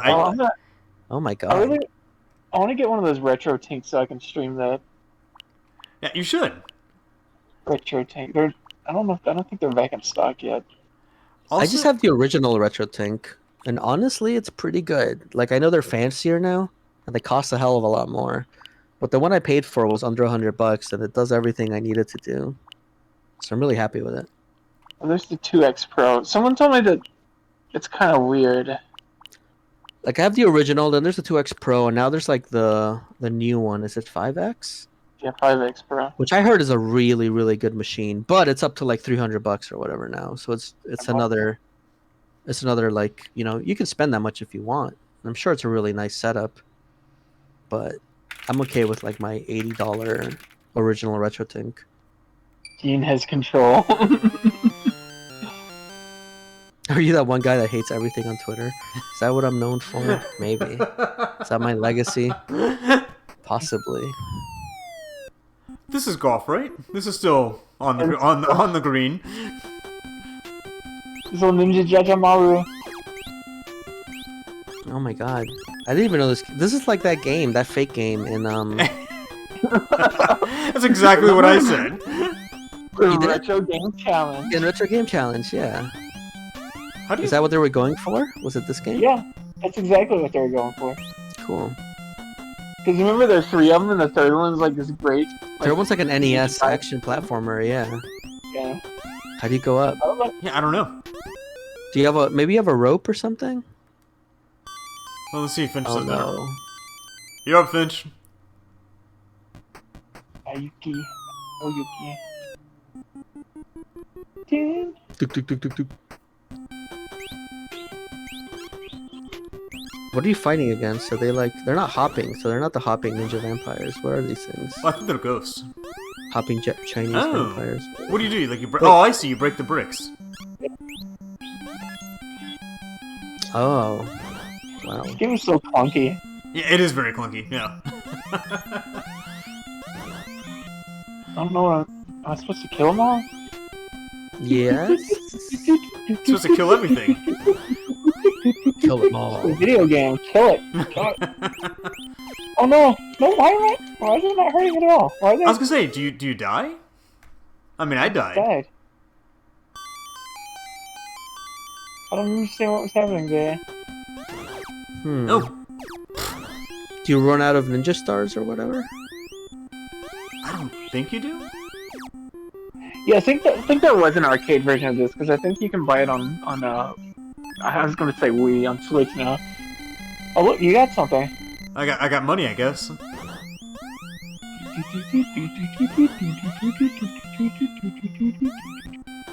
What are the controls like? Ice Climber? Does it feel no, bad? They're a little better than Ice Climber, Okay. but they're still clunky. Like they're not. Is that guy special somehow? You If you can't kill it? Oh, you killed it. There's do, I, so. do I have to grab her ghost? Oh look, you got another coin. Take all the points. Wiki. The music's pretty catchy though.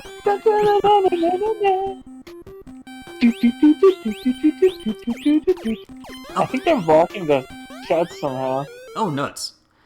I'm assuming this was like a 1984 Famicom game. Yeah, this is pretty old. I mean, this Might be feels like 1986. this feels like a very early Famicom game. Because for some reason, like in 1986, they were still making games like this. Even though like Zelda 2 was out, or I think Zelda 1 was the only one out. Come on. Yeah, the other one was 86. I don't understand the. Don't really understand all the mechanics going on here. He is a ninja Jaja Maru-kun! Oh, look at that. I got the coin. When is Neo World Ends With You coming out? Soon, right? It's like next week or so. Isn't Oh that my soon? Wow. God. Yeah. Oh my god. Same week that it's the same week that Great Eternity. I did get a notification from those. I Why think I do got you them have from a Best flag? Buy. It's both of them. Jeez. Why is I don't understand this little car. It has weird controls. Okay, come on. Come over here. What's this? Oh my god, finally beat Gene's score. Here it is. Yeah, it comes out on Tuesday, July 27th. Ninja Jaja Maru! Yay, I got it.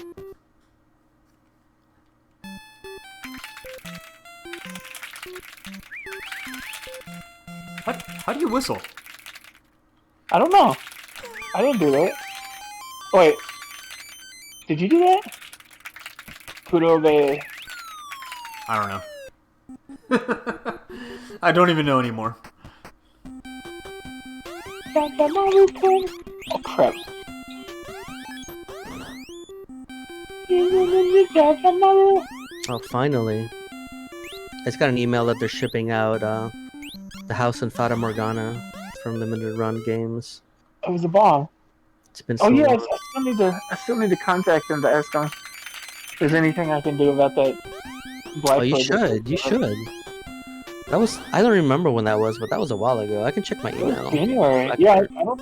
Look, it's the one You up. found it? Yay! What? Oh, I guess it... I don't know. What happened? Did it let you skip the stage? Maybe the enemies don't respawn? Probe. I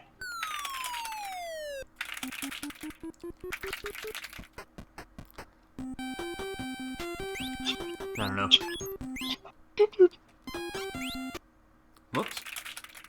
Release date Tuesday 7/27. Yeah, you're right. Thanks, Best Buy.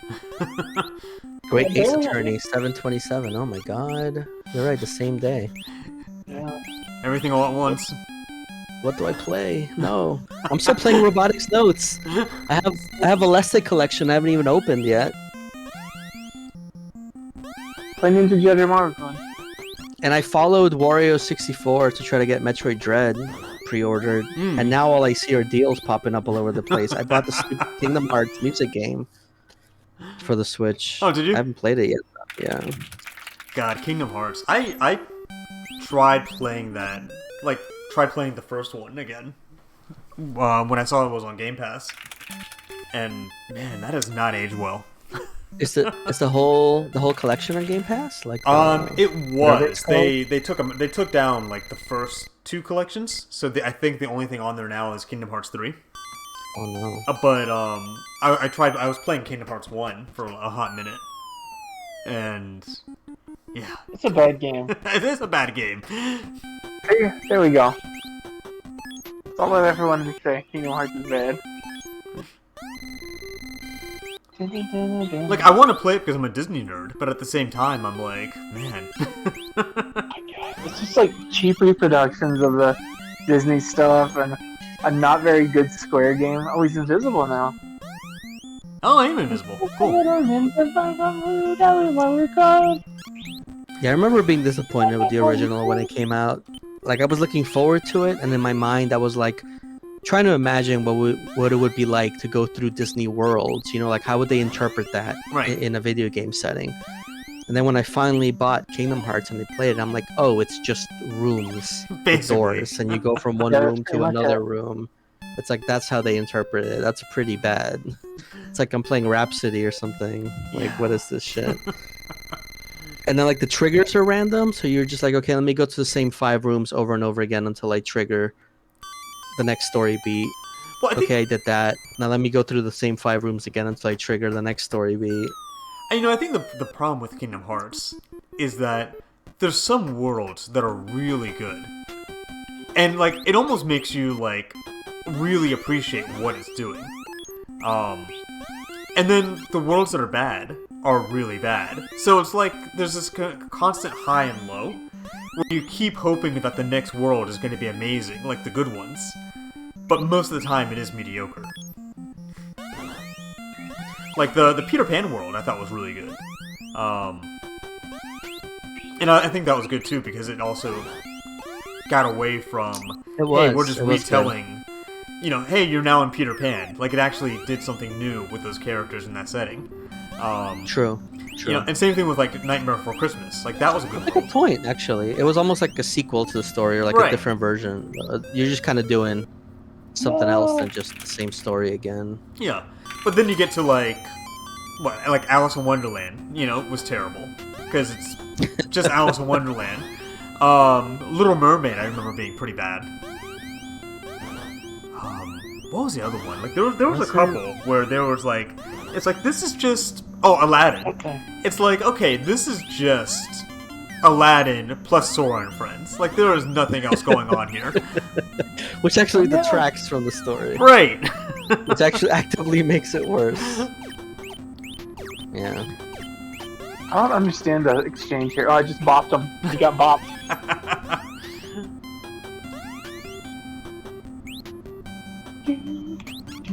Oh, that's right, you got bopped.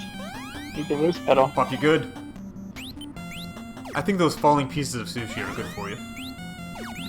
Is it sushi? Always. I thought it was just a flower petal. Oh, is it? It might be a flower petal. It looked like a piece of like shrimp. I wish it was sushi. Me too. I wish I had sushi right now. What am I doing with my life? Not having sushi, apparently. Oh my god.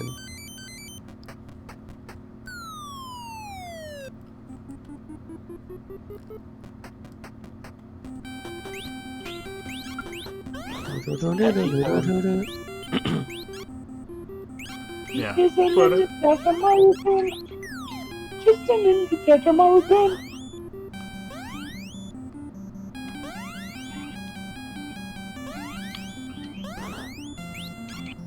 oh, so you can hit them from underneath and then they get stunned when they hit the floor? Yeah. Nice.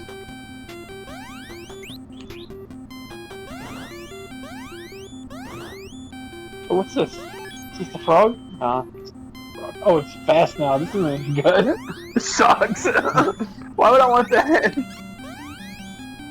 I hate games where they're like, hey, this will make you faster, and it's like, no, I don't want to be faster. It's like, no, I'm too Totally fast, crazy, thanks. Yeah, look at you. You're zooming across the stage. Okay, it's done now. Okay, there we go. Oh, shit. Oh, shit. Oh, damn it.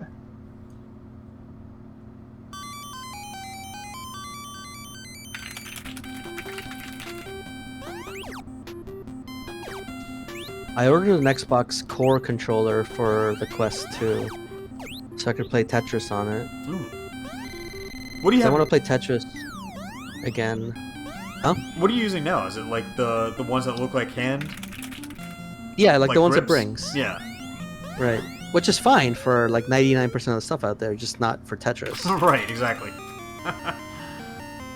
Oh no, game over. Alright, Finch, it's all up to you. Yeah, well, I Tetris, gotta get it all. what is it? It's Tetris... It's the one from It's the one that's on PS4. the Mitsuguchi one. Yeah. Tetris Experience. What's it called? Oh, Tetris God. Effect. Effect. Tetris Thank Effect. you. Yeah, like I'm like the name is on my tip of my tongue. Yeah, I really liked what I played of it. Actually, I beat it, so I've played a lot of it. Damn, I didn't play that much. I was playing on the VR on the PS4, but yeah, I stopped after a while. that's gotta be trippy. I haven't played it in VR. Oh man. That was it.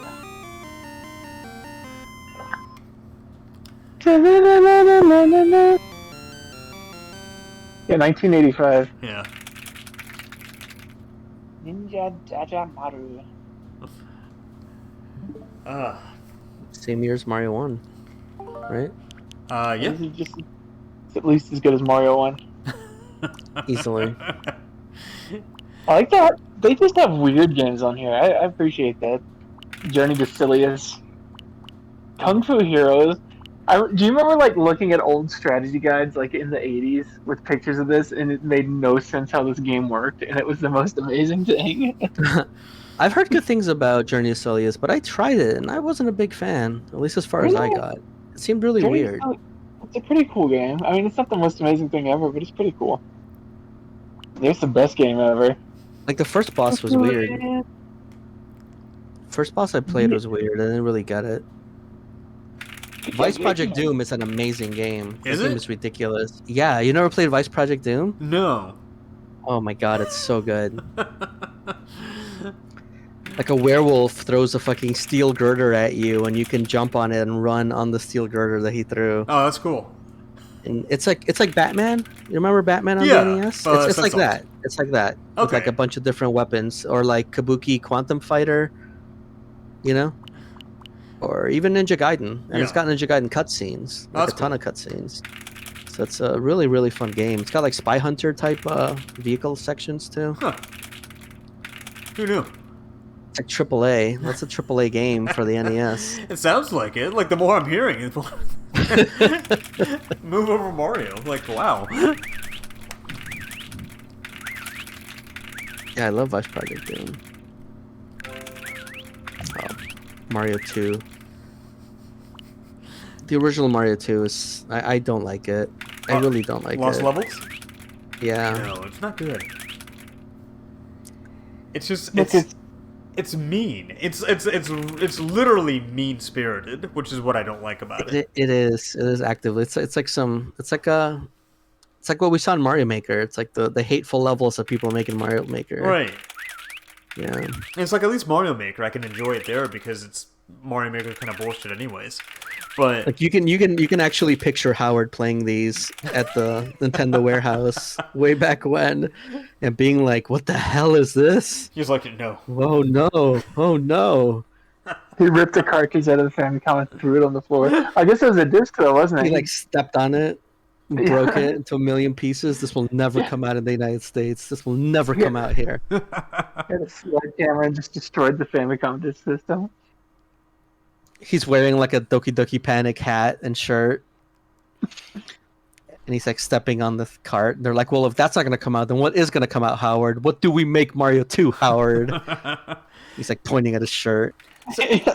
So wait a minute. What is the seal on the Lost Levels? The seal says, for Super players, Super Mario Bros. 2, presented by the Mario 3 staff? Am I reading that right? What does that mean? Wait, what? I think it says the Mario staff. No, there's a number after that Mario. No, I think By the that's a Marios. Maybe it's the Marios By the staff. Mario staff? The Mario Possessive S staff. Maybe It's just it is something an S. baseball. Geen has control. That makes no sense. That's way too soon, right? For Mario 3. Mario 2 is... We're also making Mario 3, but But we're gonna present this to you for right now. we're making Mario 2, but we call ourselves the Mario 3 staff because we're gonna eventually make Mario 3.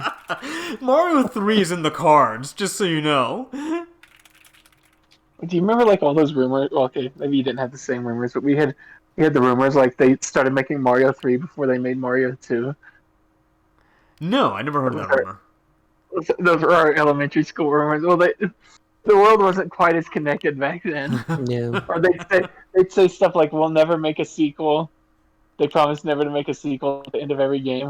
And it's like, I don't know if they actually did that. Well, I do remember in the manual for I'm gonna Mario, dig it out. I'm digging it out. I'm looking for it. Hold on. In the manual for Mario 3, it says something along the lines of, "We hope you enjoy Mario's last adventure." Like I remember as a kid reading the manual and being very convinced and concerned that this was going to be the last Mario game. You didn't say the latest adventure. Maybe it did say. It should have been the last one. That was the last good Mario game. Just kidding. Also, Melly has Googled it, and the seal does say presented by Mario's staff, not Mario 3 staff. So I guess Yeah. I think Maurizio's coming back with his Famicom copy of it. What am I doing? I'm trying to control the Switch with my mouse. Like an idiot. You can't do that. I'm moving my mouse on my keyboard going, why isn't this working? No. Alright, let's see how long it takes Maurizio to come back with the Famicom box.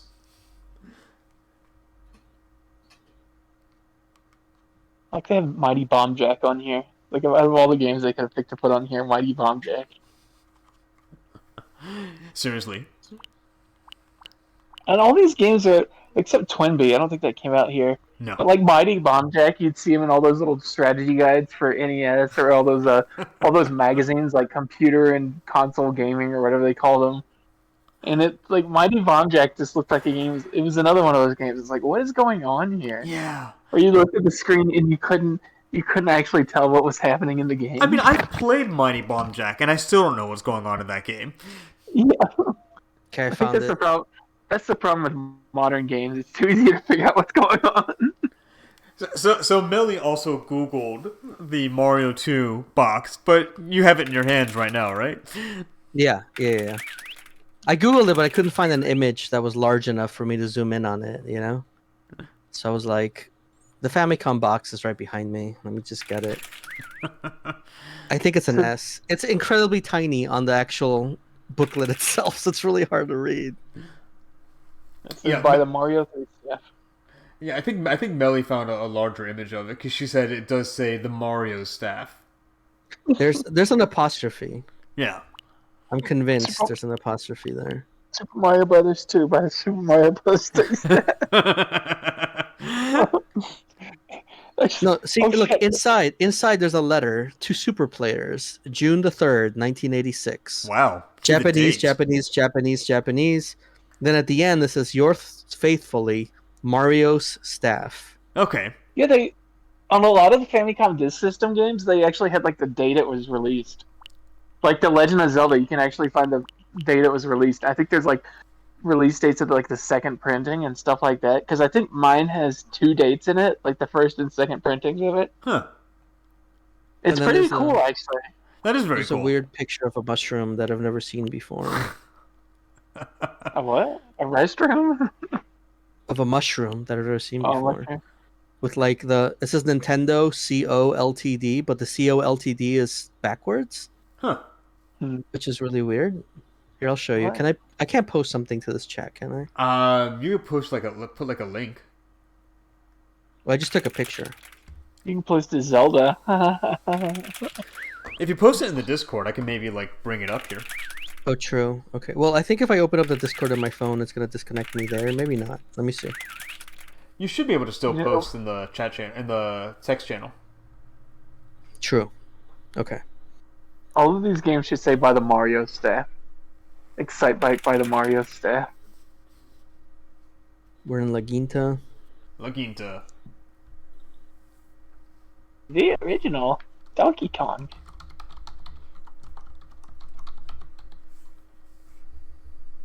The Yeah. original Donkey Kong. Tell me if you can see that.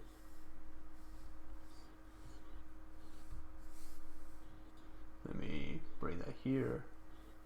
As I bring up my entire Discord window on top of the stream. On top of the stream. Where did you put it? In Wonder Dudes? Yeah.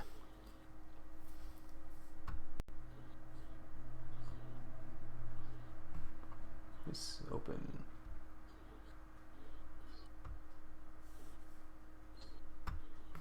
With Digswa. Digswa. Oh, I see it. You see how That's the a weird- co-LTD is reversed? Like a mirror image? Yeah, that's... That is weird. Is it because I it's think going they're trying to- around the circle? Yeah, I think so. Or do they just not know English and they're like, this looks right? No, I think it's just because it's going around the circle. Okay. Even though it would have made sense. But then it should be upside down, right? I don't know. Taste. Caro. Super Mario. Reyes. What is this? Super. Can my Super thing translate? Mario. Do I have that? I don't think I have that app. What app do you use to translate? You can do Google Translate. Like visual? Wo Okai. Yeah, you can use like Google Lens to like translate. Oh, I don't know if I have Google Lens. Let me see. Arigato gozaimasu. They're just telling you thank you for buying Super Mario for Super Players. Yeah. I don't Well, I know. could what have this figured is. that out, Finch. Thanks. Super Mario. Pures. Is it Purazezu? I don't know. I don't understand all of this. My Japanese is really bad. Japanese is really hard. Maybe it's not. Maybe I'm just stupid. No, it's really hard. Yeah, I like that little Oh, mushroom. That little like postage stamp looking mushroom. Paraderu.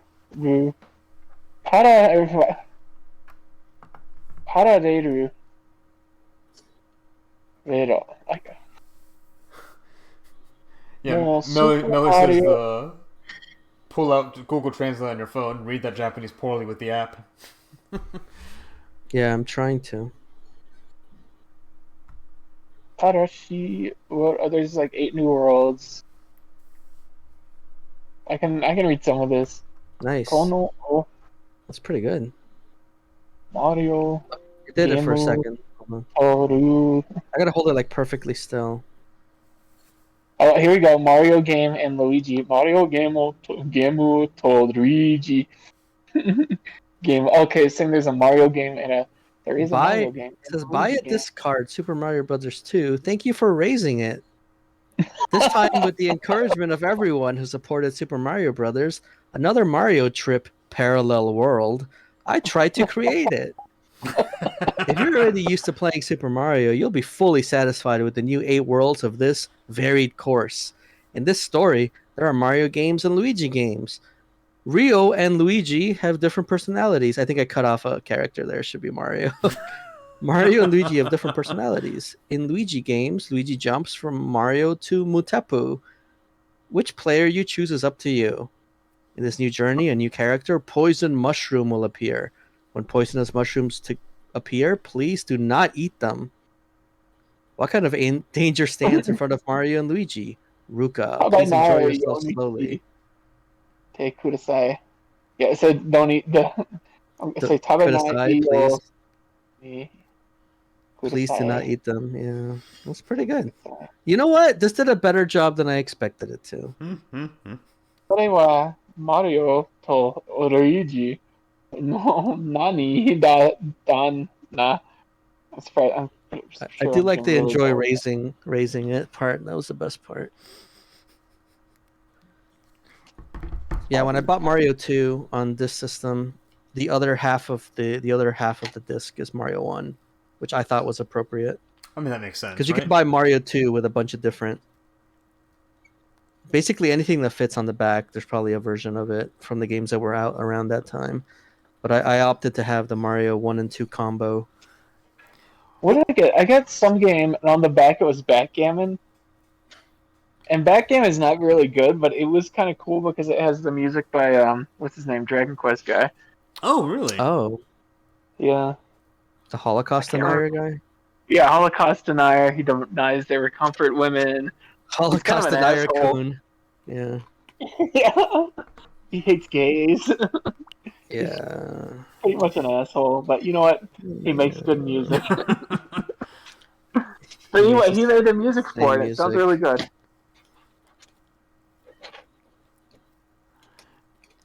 All right. Well, I have to go to work because I do work overnights now, so I'm gonna get going. That was fun. Yeah. No. Thanks for stopping by, Maurizio. I'll wake up earlier next time. Next time you remember we're in different time zones now. I won't forget. I'll go and Battle Golf. Oh yeah. We'll have to do what do you call it? Battle Golf Yuri next time. Hell yeah. I'll try not to hate everything on Twitter. I don't know what I'm doing. Over 250,000 sold in Japan. Oh no, Finch, you broke Max. He didn't know about the Dragon Quest musician. What? He didn't know about Sugiyama being an asshole? Yep. Uh-oh. What? Yeah, Sugiyama, I thought it was like common knowledge that Sugiyama is just a piece of shit. Who made some good music? Because it comes up a lot. Yeah, the music stuff comes up a lot. He wrote an article. He wrote an opinion piece for the New York Times. What was it? I think it was like how he hates the gays.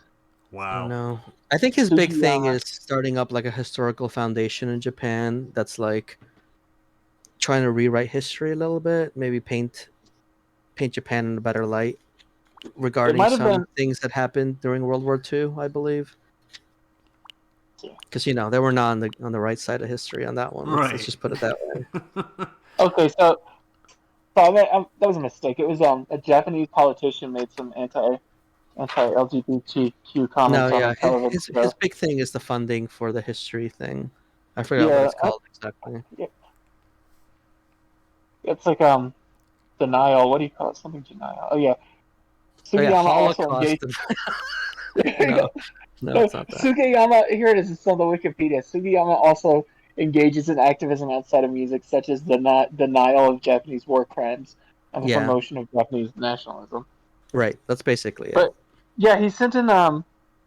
He was one of the signatories on the Facts, a full-page ad published by the Washington Post, which was written by a number of Japanese politicians and academics in response to the passing of blah blah blah, which sought an official apology from the governor of Japan using comfort women. What, comfort women? He's like, oh, that didn't happen. Yeah.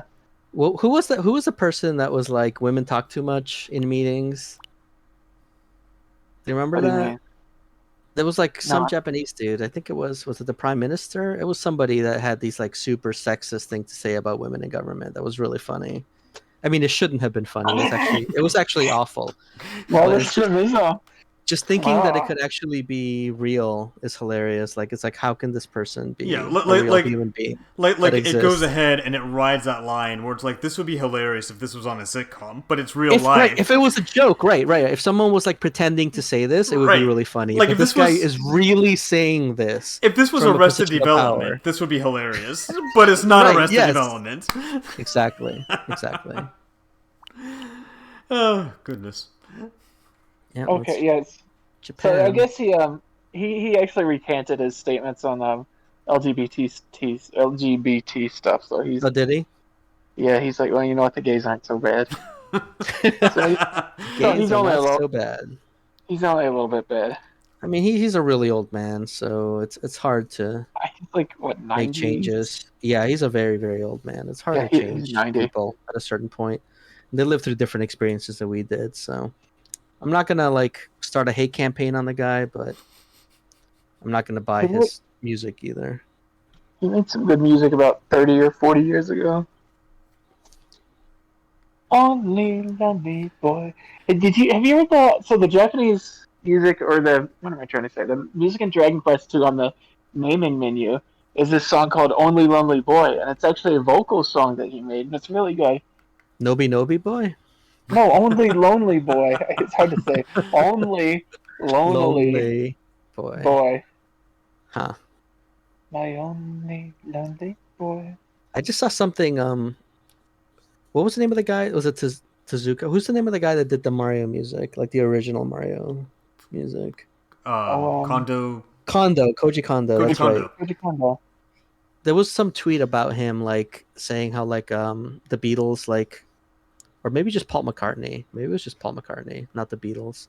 Like met with Miyamoto or invited him to a concert or something, and Miyamoto brought Koji Kondo, and Paul McCartney like knew his music, and he was so excited that he knew the music that he wrote. That Paul McCartney recognized music that Koji Kondo wrote, which is really funny. Oh. That's cute. Yeah. And then Koji Kondo was like, "Who's this guy?" But then you listen to that album that inspired Koji Kondo's music in Mario Brothers, and you're like, oh well, I'm glad Paul McCartney's not familiar with that part of it. Because what album are you talking about? There's like this old album that sounds it's basically the Mario Brothers music. Really? Like it just is. Is it Paul McCartney? No, it's just some old Japanese music. Let me look. I can probably find it. Do I have time? I think I have time. Yeah, I mean, you got what time do you start work? 10 for me. So 5 minutes. Yeah, you got 5 minutes. But I mean, all it means is clock in to my laptop. Like it's not even normal work. Okay. It's you're weird. doing I'm doing some weird shit these days. So it's fine. Did you say product GameStop coordinator. Yet? No, I didn't end up going there. I was in GameStop, and a lot of people went to GameStop. A lot of people switched over recently for my company, the GameStop, because our old boss is running it now. So, hey Max, thanks for stopping by, Max. We'll catch you next time. Oh, Max is leaving. Max is leaving. Oh, Max. So you have one fan. We have one fan. He's been here every week for my nice. for the 2 weeks. For both weeks. For both weeks. Have a good night, Max.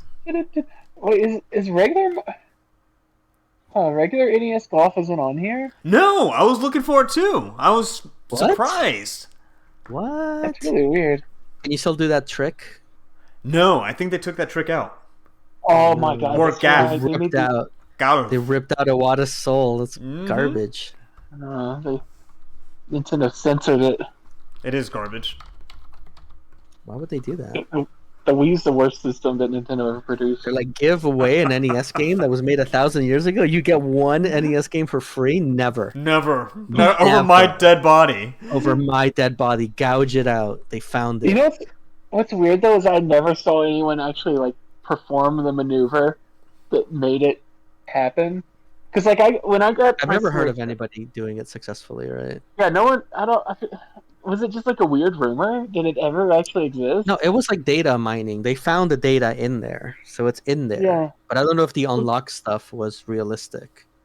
Yeah, people were like, someone was like, "Oh yeah, I don't know what I did, but it just appeared on the screen," and it's like this weird rumor now.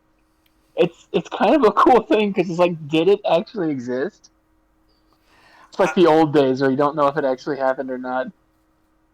I mean, I'm assuming it existed. If people, I mean, I don't know. How much do you trust people? I don't know. Well, someone told me Diamond Gems has Super Mario Brothers 4, and that the end boss is a crab. So I don't know if I trust anybody anymore.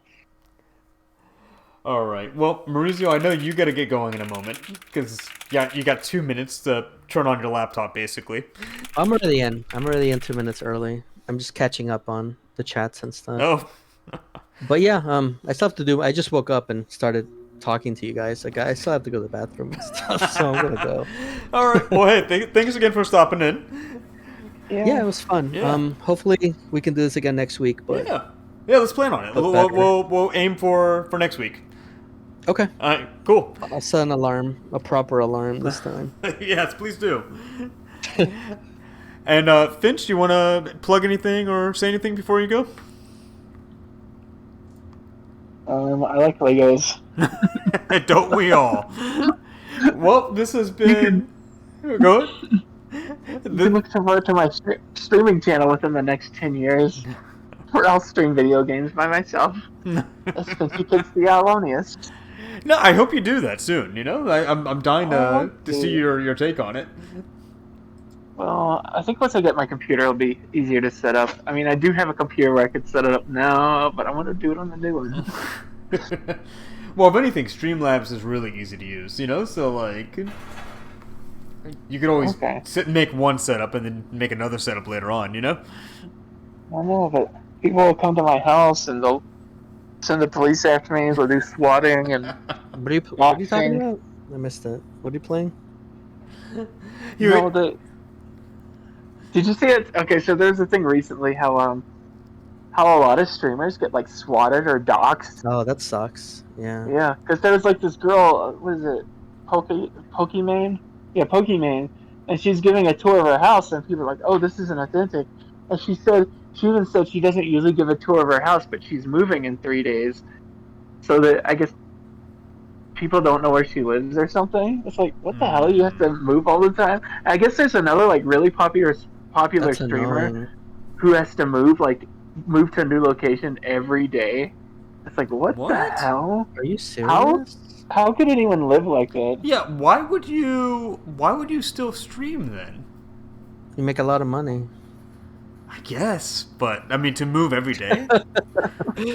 Huh. Like, at what point is it worth it still? You know? I stream from a secret location every day. Yeah, I mean, that sounds horrible. I go to a different fan's house and stream from their house every day. Could you be next? Well, maybe. But, like, I mean... Sounds like a game show or something. You know, it's funny, because we were talking about... Melly and I were talking about Corone the other day.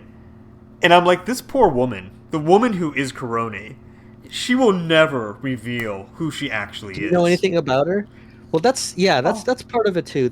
I'm on the fence about Corone. Like, I do like a lot of stuff she does. It's very cute. It's very funny. But that's like somebody playing a character, which I guess is okay. I mean, that's a lot of different things you can think of as a person playing a character. Like any anime waifu or what have you is a real person playing a character that's animated. So how is this any different from that? You know what I mean? Well, it's an online persona, and I think the only difference with Corone is that she's doing an online persona, but she's not telling you anything about the offline persona. Well, but again, like I like, for example, Hestia from Danmachi, from that dungeon anime, right? Right. But that's like a real voice actress doing a voice for an animated character. Right. And I don't know anything about the real voice actress, because why would I? Right. You know? So it's just a character that was written, and that's the only part of it I'm aware of. So if that's okay, then why isn't this okay? Like, this is basically the same thing. I mean, it's an actress sounds like playing a role. Right. Yeah. Well, I wouldn't even say she's an actress. No one should be She's playing. You don't think so? Well, she's playing. She's playing a character. She's playing a character. Oh, she's role playing. She's playing a role, but she's not an actress. Exactly right. No, I'm being sarcastic. She is an actress. Like, what do you mean? No, she's not. Why wouldn't she be an actress? Well, because because she doesn't have a script. Like she's not. You don't need an actress. She's improvising. I mean, she You is. need to have a script. Wow, is she even improvising though? Because it's just her doing like a persona. She's playing a character. Right, but She's the character is I'm a dog. I mean, there's not much more than that. Sure, but still, is she really a dog in real life? I'm pretty sure she's not. No, she's getting into character Right. to play a dog online. She's an actress. She's acting. She's in her 90s. She's in her 90s now, in dog years. She might be in real life. Hey, so they have the July 2021 game updates for Super NES Online. Are you ready for the great games? Wait, say Playmate. Oh, the Playmate. They have the update. Yeah. So for the Nintendo Switch Online service, there's some great games coming. You ready? Claymates. Oh, Claymates. What? Yeah. I'm sorry. No, I misunderstood. I thought you said that they put out a Playmate, that little handheld with the crank. I thought you said that they put out like a pre-order date. I'm so worried that's gonna sell out like in like a minute. Well, they said that they're gonna leave the pre-orders open. No, it's just that it's those, it's the Nintendo Switch Online games. That's what I'm talking about. Okay. They're saying that games are coming out next month, and it's Claymates for Super NES, which looks like a terrible. If I remember right, it is terrible. Claymates on Super NES. It's a platformer. It's a platformer with like clay animation. Yeah, and Jelly Boy, which is not Jerry Boy. Jerry Boy. It's not Jerry Boy. This is a European platformer. Oh my god. Oh, I mean, and Bomboozle. Bomboozle. That was a launch game, wasn't it? No. Jesus Christ. I've never heard of this. Why would it be? Is it a launch game? Usually there's at least interesting stuff here, but they're scraping the bottom of the barrel. This is like European stuff. Wait, is this stuff coming out on? They announced new games for the Nintendo. Is this a Switch thing that you're talking about? Yeah, it's a Nintendo Switch Online service. You're kidding me. Yeah. You're fucking joking. Kidding. About what? What do I have to joke about? Those are the games coming out? Those are the games. Bomboozle, Claymates, and Jelly Boy, not Jerry Boy. Yeah. What happened? Like, why? They broke something with this new system. Like, people don't want to be part of it, or companies don't want to be part of it. Like, something's wrong with this. No, it's some great European platformers. Yeah, Bomboozle. I'm looking at it right now. Bomboozle was a launch game for SNES because I remember that being one of the first games I saw on Super Nintendo. No one remembers that game. I mean, I never played it because it looked terrible, but I remember it. Yeah, all these games look terrible. This can't be real. I guess visual concept. It's real. It's on YouTube. Where'd you find it? Like, what's the site? Oh god, it was linked from the TNL Discord. Look at like Nintendo Switch game announcements, Nintendo NES Online. Well, let's see what's on the Japanese one. Okay, the Japanese one has Shin Megami Tensei. Euphoria, Shin Megami Tensei. What? I'm just thinking of like what could be good. Well, SMT is coming out on the Japanese one. Mr. Gimmick, Euphoria, Trip World. That's on the Japanese one. I'm looking at the comments on Nintendo Live, and we're getting Eliminator Boduel. I don't know what Dead Dance is. Oh, this actually looks kind of cool. Oh no, it doesn't. It looks terrible. It's another Jaleco fighting game. Like, are you tough enough? Yeah, Nintendo's so weird. Oh, it's a YouTube announcement. I got it from the Nintendo channel. Yeah. Yeah. July game updates. Yeah, we're having fun. Claymates, fuck you. Oh my god. You can play ports. Not even Do we have Uniracers? Is Uniracers on there? Nope. Uniracers is not on there. Come the fuck on. No, because Pixar was like, yeah, that's too much like our character. We can't have that. Jelly Boy. Looks like Plock. Ew, did he just punch with his leg? Did it turn to a fist? Or his stomach? This is gross. I don't like this. Yeah, these are all British video games. No one likes these. Actually, Kablooey. Kablooey. Oh, Nick, you're right. I Mm-hmm. remember this. I know I'm right. I remember this now. Oh my god, look at it. Look at it. The horror. That's it? That you made a video? You're proud of this?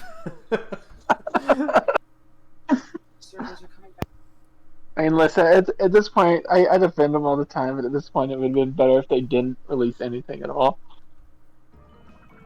All right, I'm actually streaming this video as I'm watching it. Oh, Claymates. Is that even clay? Really? I don't know. It looks bad. It always looked bad. It did. I remember when it came out around the same time as maybe I was thinking Clay Fighters. I was thinking it might have come out around the same time as that. Maybe I'm wrong. No, it did. It came out very, very close to Clay Fighter. And it just kind of disappeared in the midst of time, like it should have. But Nintendo's bringing it back. You know, the Super Nintendo, I've always felt like Nintendo games were always top tier on Super Nintendo. And then like so much of the third party stuff is just horrible. Yeah. Like they all kind of have like this very generic look and feel to them. Terrible music. Oh, the music usually was terrible on Super Nintendo games, yeah. Like, brr, brr, brr. Oh my god, Bamboozle looks horrendous. Like all those Sunsoft published games with the Looney Tunes characters. Those at least look good, but they sound terrible, and I don't think any of them are great games. I like the Roadrunner one with as a kid, but I don't think I could play it again. I was just gonna say, I think the Roadrunner one was okay. Like I remember liking that as a kid as well. What else was there? Well, like the Genesis had really good Looney Tune games. Like Tasmania on Genesis was really good. What else was there though? I don't remember any Looney Tune games on Genesis. Excuse me. Yeah, I'm Tweety trying. Birds. Actually, I think there was a Sylvester and Tweety game on Super Nintendo, but It was probably bad. it was We don't probably need to bad. think about it. I'm sure it was bad. I'm sure it was terrible. I can't remember any Looney. Tasmania wasn't really Looney Tunes either. It was like the '90s return of the Warner Brothers characters, like Yeah. Tiny Toons and Yeah, it was like a Saturday morning cartoon, just that had the Tasmanian Yeah. Devil. Yeah. that show was kind of. Did you ever watch that show? I remember I watched it as a kid. I haven't seen it since I was a kid. Yeah, I remember it being pretty funny. I remember really liking it. I don't know if I'd like it now. Like I'm thinking back on it and I'm kind of cringing a bit, but No, but it was funny. I think it might have had some. Might have been like really problematic. I don't know. Because remember, there was like the white kid that was called Bush Lad. Vaguely. And he was like this British kid that was like always talked down to Taz. Well, I just remember like the whole like the joke was that his entire family and the world around him was like sophisticated and modern, and then you had Yeah. Taz who was like a complete idiot. Yeah, I was like, Like he could hardly talk. He But his couldn't dad was form like- sentences. his dad. Whenever his dad started talking, he'd go on like these long rants, and he'd eventually get to the point where he went blah blah blah, yakety Yakety schmackety. smackety. That's what I remember. And I just remember an episode with a Canadian genie. Oh, I don't remember that. And he kept calling him a hoser and saying, "Hey, hey, you hoser," and he was talking about hockey or something. See, now I want to see this, even though I'm again, it might be, like you said, it might be very problematic in Yeah, retrospect. there might be some. Yeah, that's what I wonder. It's been a long time since I've seen it. He put the Taz in Tasmania. That was one of the shows I saw less of too. Like Animaniacs, you saw all the time, and And Tiny Toons you saw all the time, like Tasmania and Freakazoid. Right. You'd never see. Well, they only showed them on Saturday mornings. Like, I think Freakazoid might have been Sunday morning, but Tasmania was only on Saturday morning. So I very rarely caught Tasmania, but it seemed like it was funny from what I saw. Yeah. I may have to watch that again just to see if it holds up or not. Wendell T. Wolf. Yeah, Francis X. Bushled. That was his name. Francis X. Bushled and Wendell T. Wolf. Also, Jim Cummings did the voice of the Tasmanian Devil. Oh, really? Yeah. That guy's been around forever. Oh God, Jim. What does Jim Cummings not do? Like he was Darkwing Duck. Yeah. I was gonna say he's the voice of Darkwing Duck. He's the voice of the bad guy in OKKO, which was only a couple of years ago. Oh, that's right. Yeah, you're right. Man. Yeah, he did the greatest job too. He's so funny. He's like sputtering, and he was amazing. Oh, wow, Jim Cummings is still the voice of the Tasmanian Devil. Yeah, that's not too much of a surprise. 1991 to now. Wow. He's only 68. He's not super old.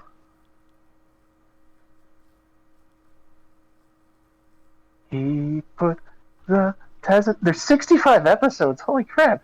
Good lord. I didn't realize that. I guess it ran for 91, 92, 93, 94, 95. 5 years. I'm back. Welcome back. Yeah, we're talking about Tasmania. What? This trailer ended, and the next trailer started with Silk Song, and it's like, oh, what a drastic change.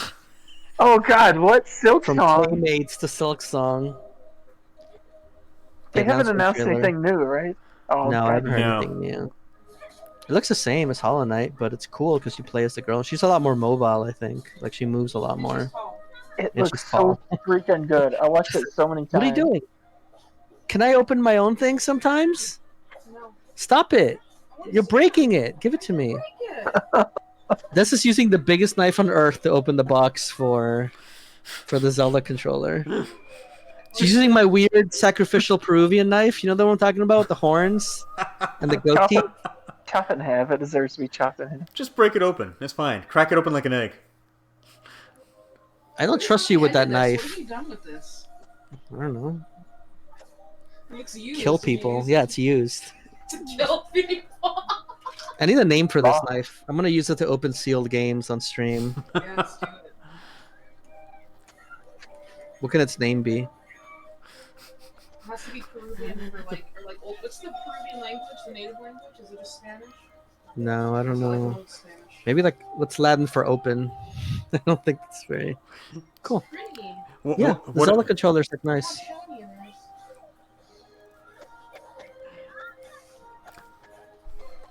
What is Latin for destroyer of collector's dreams?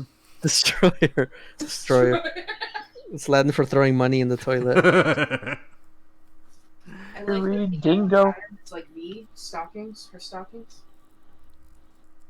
Hmm. Did you notice that? No. It's her stocking pattern. Cool. The hilt is the same color as her stockings. These are really Okay, nice. time to never use these controllers so I don't make them dirty. Wait, so like all Want to use them? I'm gonna use them. Oh, I was like, what? Tasmania has all these references that like kids who watched it would They're like never that. understand. You know, you need like a little rack to hang stuff. Yes, put all your oil on them.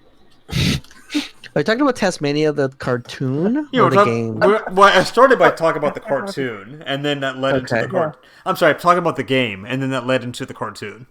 Gotcha. Cartoon was weird. Yeah.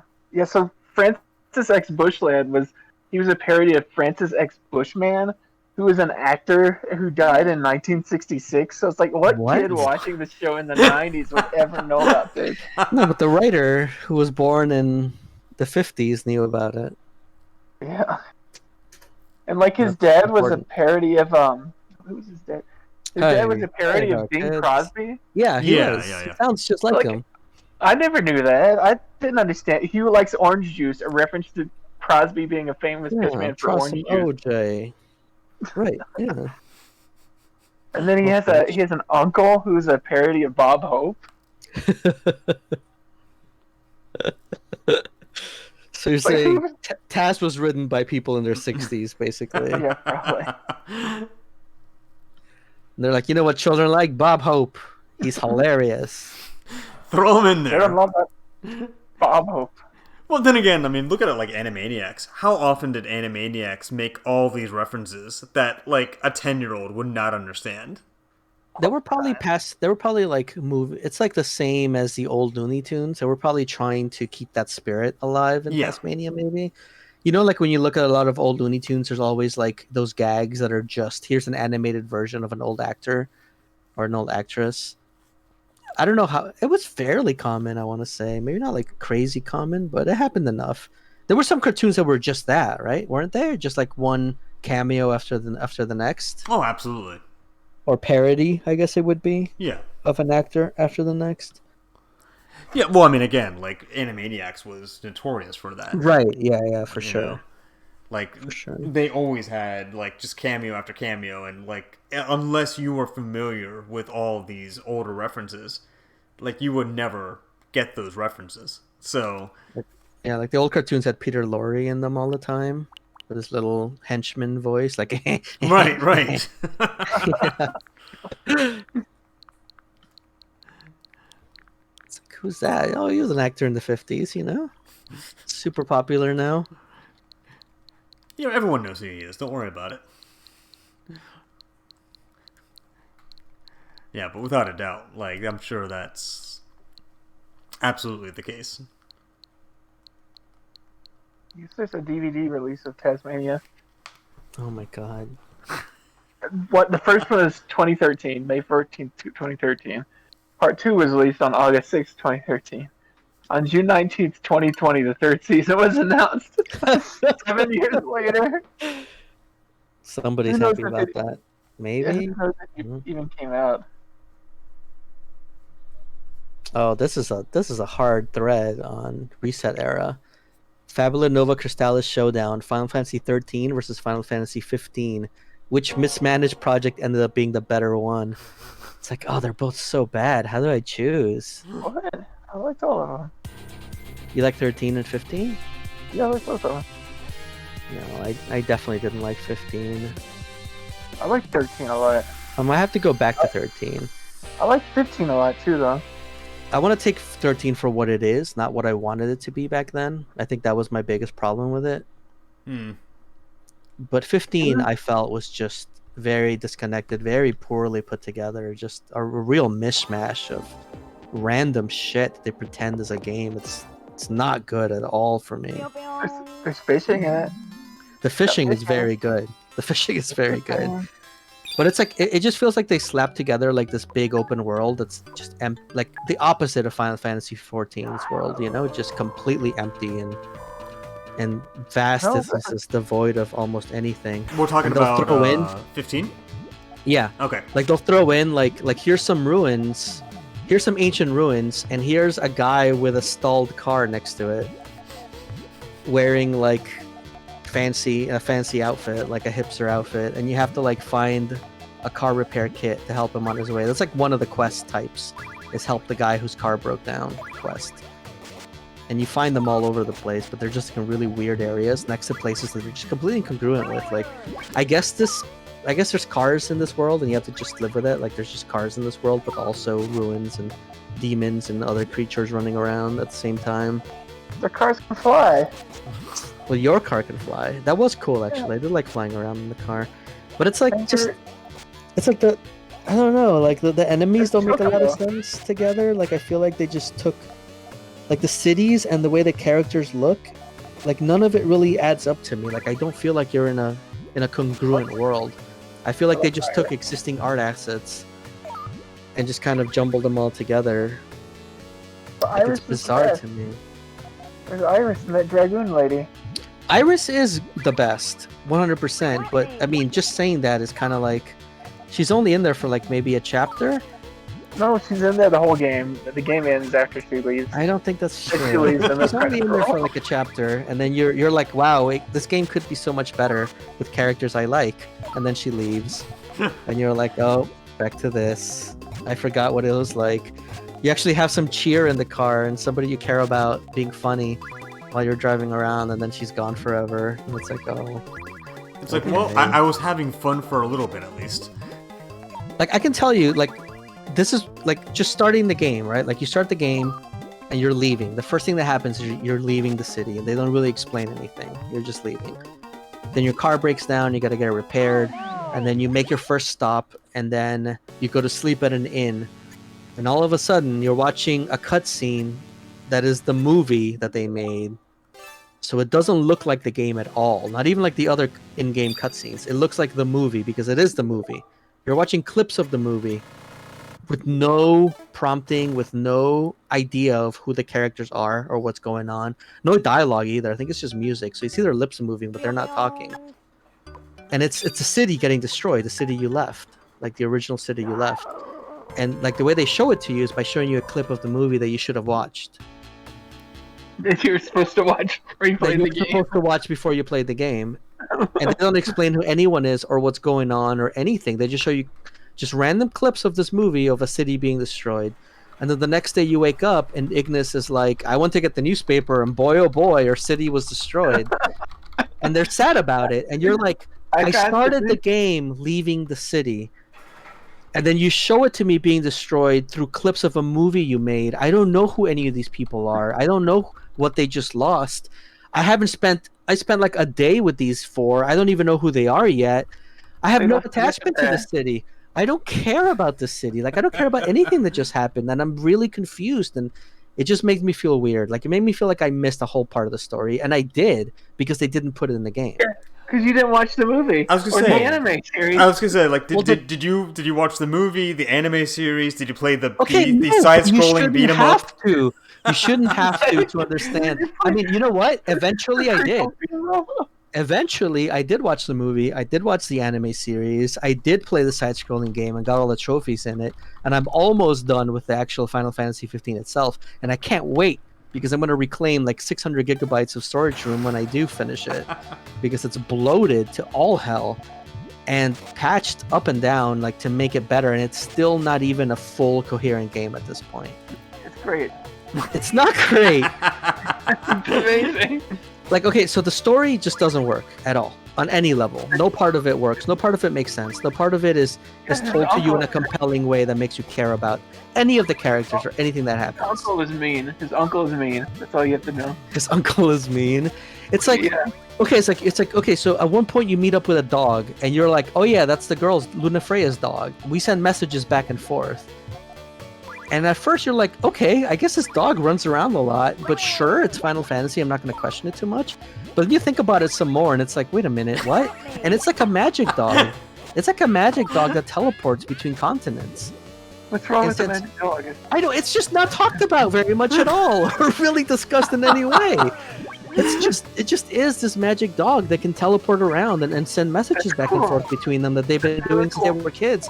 But you don't even get that from playing the game. You get that from other sources. But in the game itself, you're just confused about this dog that appears. Yeah, the game is kind of messed up. Like, that's that's just a small example of things that don't make sense if you just play the game. And it's so weird. It's so weird to me that if you put everything together, you know, even the main antagonist, like, you don't know his motivation. You don't care about what he does. He explains everything in one big dialogue near the end of the game. And half the stuff he talks about, you don't even know what the fuck he's talking about. Like, none of it makes sense to me until I watched everything, or until you play Episode Arden, which came out like much later. Yeah, I never played that. That was after I was excited about the game. So he's like this hipster dude who's kind of funny, and I like him. I like him being in the game and him messing with you, but you just don't know who he is. And it's not like you're not supposed to know. You're supposed to know who he is. It's not like a shocking revelation when you find out who he is. He just kind of explains things, but it's like, weird uncle. Yeah, exactly. It's like, what? It's very strange. And again, there is a good story there. Like, there actually is a good story there. If it wasn't split up into so many mediums and doled out on DLC, you know, and was just actually part of the main game and told to you in a way that wasn't all, because right now you play through the whole game and you don't care about anything, and then you play the DLCs And in Oh, that's a retrospect, pocket edition. in retrospect, you find out a lot of things that were cool about characters that you played. So you're like, if I knew this back then, maybe I would have had more sympathy for this person. Or if I knew this back then, maybe I would have understood the motivations. So in yeah, retrospect, no. you realize it's good. But Iris is the best, and nothing else matters. like the DLC is so good that it even made me think that Prompto was somebody I should not like kill in real life. Like I was like, I actually can stand Prompto after playing the DLC. So it's like, Huh. why can't that be in the game? See, I never Yeah. played. I never played any of the DLC. Are you I think serious? I think got the even Royal paid- Edition, so I did. Yeah, I think I even paid for the season pass. The only thing I played was like that MMO thing they had. Was that any good? Oh, the Lightbringer, light something. Yeah. I know what you're talking about. I played a little bit of it. I didn't even play that. No, you know what? I didn't even play that. I was playing Oh the my stuff God. where, like, you went around and did these missions, and you got like special items. Yeah, that's That was it. the only thing. That's that was the only Monster other- Hunter part. Like the Monster Hunter. Yeah, Okay, I forgot the name of it. You should play episode Prompto. Maybe you'll like it. I don't really want to play it anymore.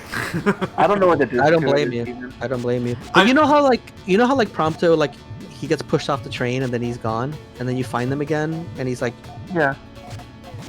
has all these revelations about who he is. That's yeah. the DLC. The DLC starts when he gets pushed off the train, and you see everything he remember does up to the point where he gets captured again, and you find him in the last place, in the last area of the game.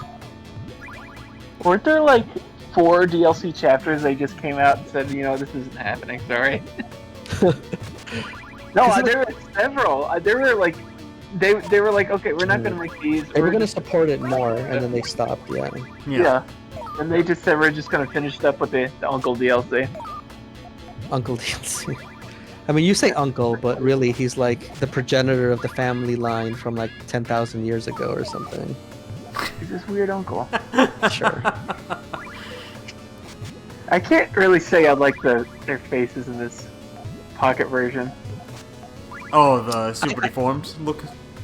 Well, I They're never really liked weird. the keychain look. Where did that start? That they use like in Theat Yeah, Rhythm and stuff. They do look like keychains. When did that start? That whole art style. It was before I don't Theat know. Rhythm. Kingdom Hearts? Was it Kingdom This Hearts? looks weird. This looks weird. I don't like this.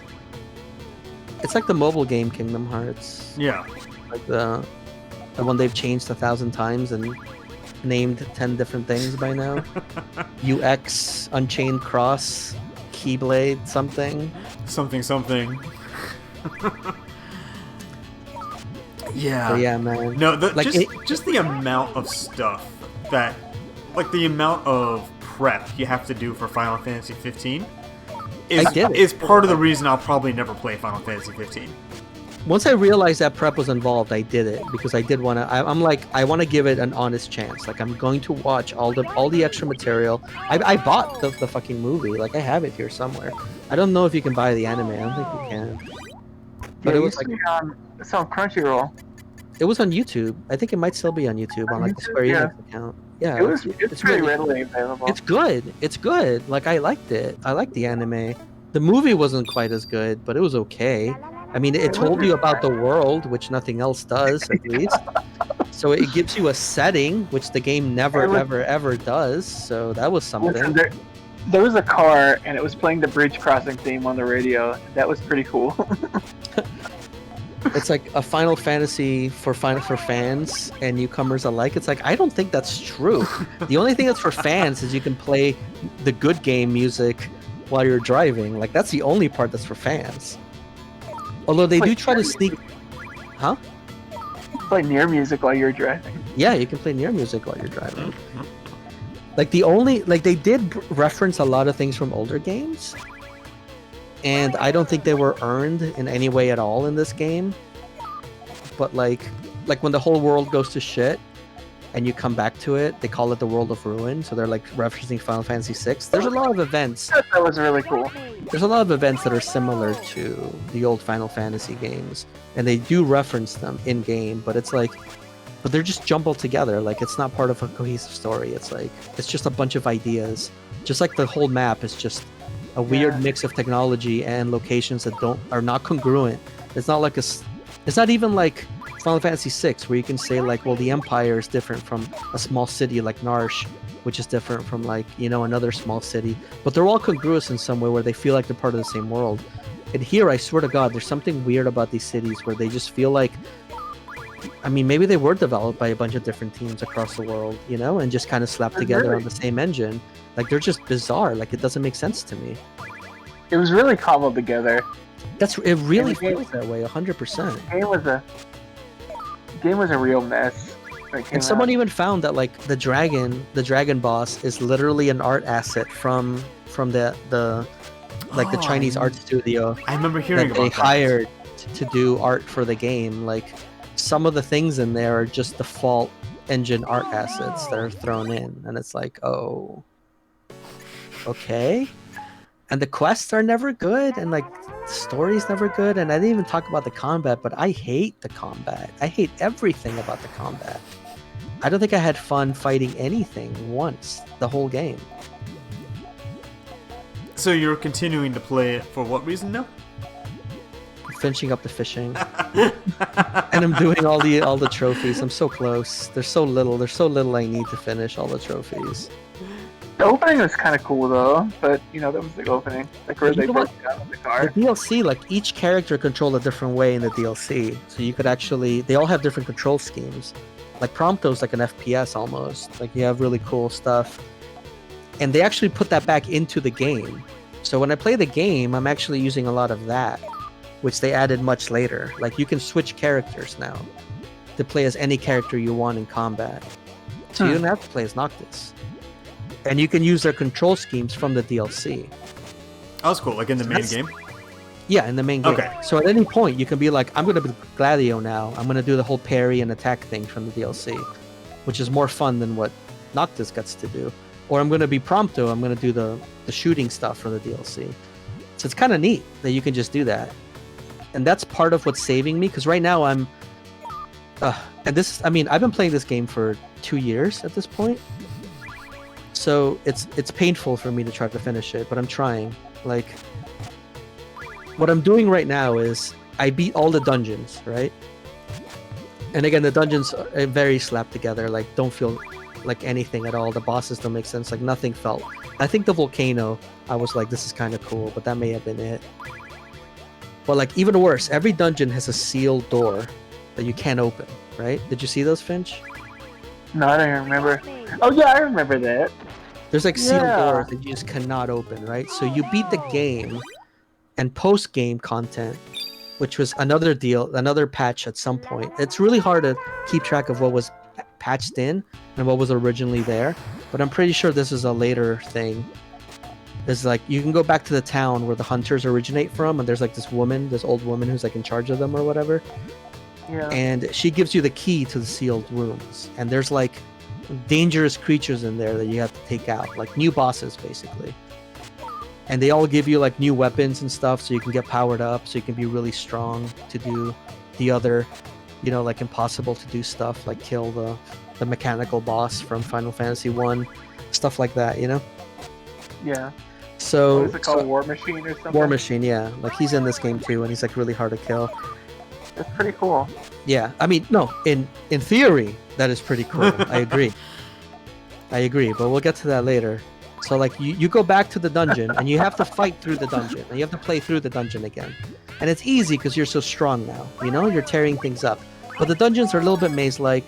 If you don't remember how to get through them, they're a little complicated sometimes. But you make your way to the sealed door, and you open the sealed door, and you go in, and it's like a hallway leading down, and then it's a wide open room, and you fight enemies, and a gate opens, and you go into another wide open room, and you fight enemies, and the gate opens, and you go down another hallway into another wide open room. All the same assets, same room, same hallway. That's great. And you do this for like 30 minutes. Like and some rooms have 2 hallways, and there's no map in here. It's just a blank map. You can't map this area out. You have to do it by hand if you want to do it. And one way dead ends to an item, the other one keeps going to more fights. So good luck figuring that out and backtracking and keeping off straight in your head. Great. It's So you keep going all the way down. It's a very long process. Like, it does take about 30 minutes to get through these, and then you get to a boss. No story or anything. And I mean, there's a couple of floors that are empty, and you can put up a tent, so you can, you know, regen your health and stuff, and then you keep going. Yeah.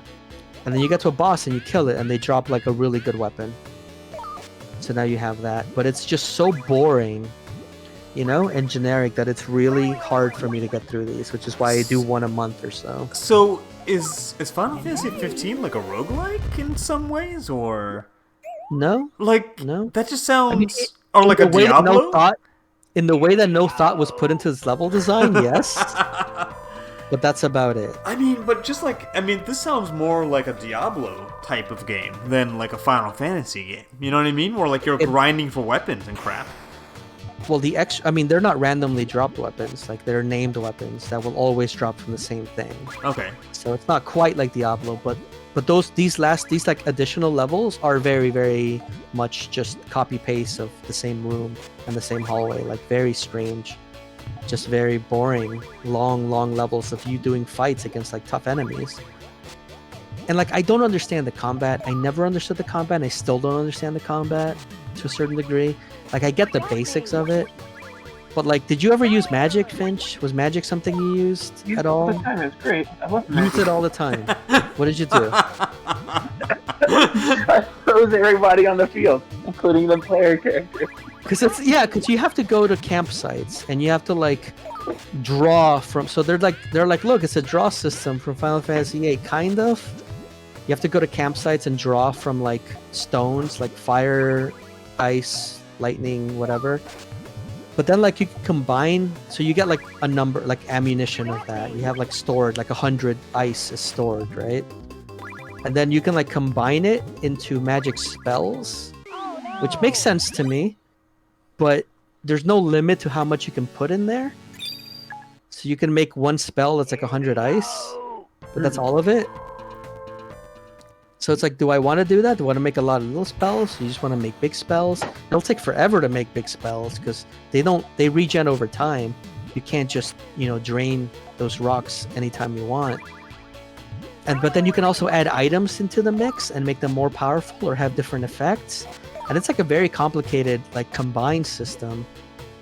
But like, you make balls of magic. Like, you make magic grenades, basically, that you throw, like physical items that you throw. So you have to equip them and throw them.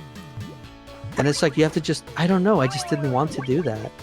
It was just very annoying. No, it sucks. And then, like Finch said, magic is AoE damage to everybody on the floor, including your allies. And you have no control over where they walk or stand or move, and more than likely they're gonna be fighting the enemies you're fighting. You would hope. And Ignis and, you know, Gladio are both melee characters, so you can pretty much guarantee anytime you throw magic, you're gonna hit them too. This just sounds So it's like, worse and worse. Like the more. why would I do that? They get stuck in the field if you cast the ice spell. Like, everyone was just frozen. It's just, I don't know. It's just a lot of decisions were very, very confusing to me. And then someone made a really good point that I didn't consider, because I'm not super min-maxing when I play these games. But they were saying, like, you accumulate XP by fighting, so you store up experience points by fighting, but they're not added to your level. They're not taken into account until your level up, until you rest, right? And depending on where you rest, you get more you get experience bonuses. So if you sleep at a tent, I don't you get, remember. Oh, yeah. you get regular experience. But if Yeah, you yeah, sleep yeah. at a- You can set up. Right. Okay, yeah, I do remember that part. Right. So say you have 100 experience points and you sleep at a tent, then the game will add 100 experience points to your character while you sleep. And you may get a level up, you may not. Or you can sleep in you can go to a city and rent out like a trailer, and that'll give you like 0.5 multiplier to it. You don't remember the most important part where you find a new recipe. Oh my god, that is the best part, honestly. No joke. Like, the food is amazing and hilarious.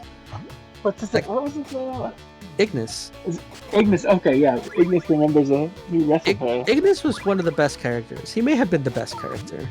Yeah, I liked he was Ignis a pretty lot, great. and he went through a lot of shit in the game. He's like one character that actually went through some shit.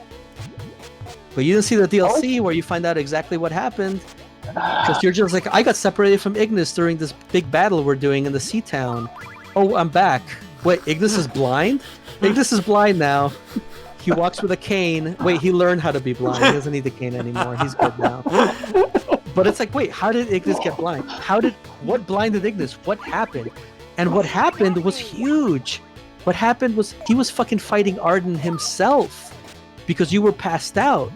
And to try to stop him, he put the fucking ring on that kills people who are not part of the royal family. And he managed to live. He managed to actually control it and live.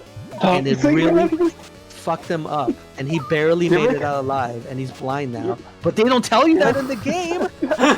You're making it sound so great. It is great. The DLC is good. I am telling you the DLC is great.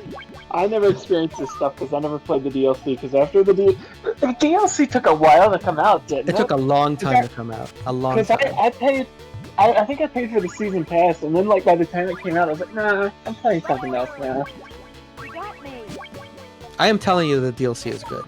Like, it has good ideas. It's different from the main game, and like the stories it tells are like, wow, these characters went through some shit. Like the worst one is probably the Gladio one. Because the only thing he went through was like, I'm not strong enough to protect him. I overcame a challenge. I am strong enough to protect him. Which is okay. That's an okay story arc. He fought what's his name? Yeah, the weapon guy from Final Fantasy, Gilgamesh. Gilgamesh. That's so cool. Which is cool. Right, but that's not part of the game. It's part of the DLC. It's still badass that he fought Gilgamesh. Like, he just I remember being leaves. so excited about that. Like, Gladio loses a fight and then he leaves. He's like, I got to do something. I got stuff to do. And he's like, you can't. And what's his name? Nox is like, you can't leave. You're my bodyguard. He's like, I got stuff to do. And then he leaves. Like, that's almost literally the conversation. I gotta go fight Gilgamesh. And then you play the DLC and it's like he's meeting up with that dude, other guy that survived, like the leader of the whatever guys. I forgot his name. Ooh, thank you. The leader of the Knights, to do something that the leader of the Knights failed to do. That his father, I think, actually did, was defeat Gilgamesh or get his respect in combat, basically. I barely remember anything from this game. I remember driving around in a car, and the World of Ruin was kind of cool. Yeah, like, I don't mind the driving, even. I remember being Like, I like interested the in this game and no longer interested in this game. That's what I remember right But now. And like, I don't want to ruin things for anybody, but honestly, I just found I was so disappointed in it, like, so, because I heard it was like divisive, and I like a lot of divisive games, you know, because I try not to hoist a bunch of expectations up on them, and there's a ton of games that people are like we always say, like 7 out of 10 games are the best games, you know? Right. Like, people shit on games for being different, like people shit on Final Fantasy XII for being different, and I loved it. And I loved it because it was really well done, despite, you know, some of its shortcomings. And I expected that here. I was like, okay, you know what? People are hating on this. Maybe they don't understand what it's trying to be. Maybe they don't understand what it really should be. And what it unfortunately is a project that went on for way too long. It was way too bloated. Had no end in sight. And they were told, you have to just put a pin on it. You gotta just finish it now. It was Nomura, and the new director came in and pretty much saved it from whatever hell it was in. Right.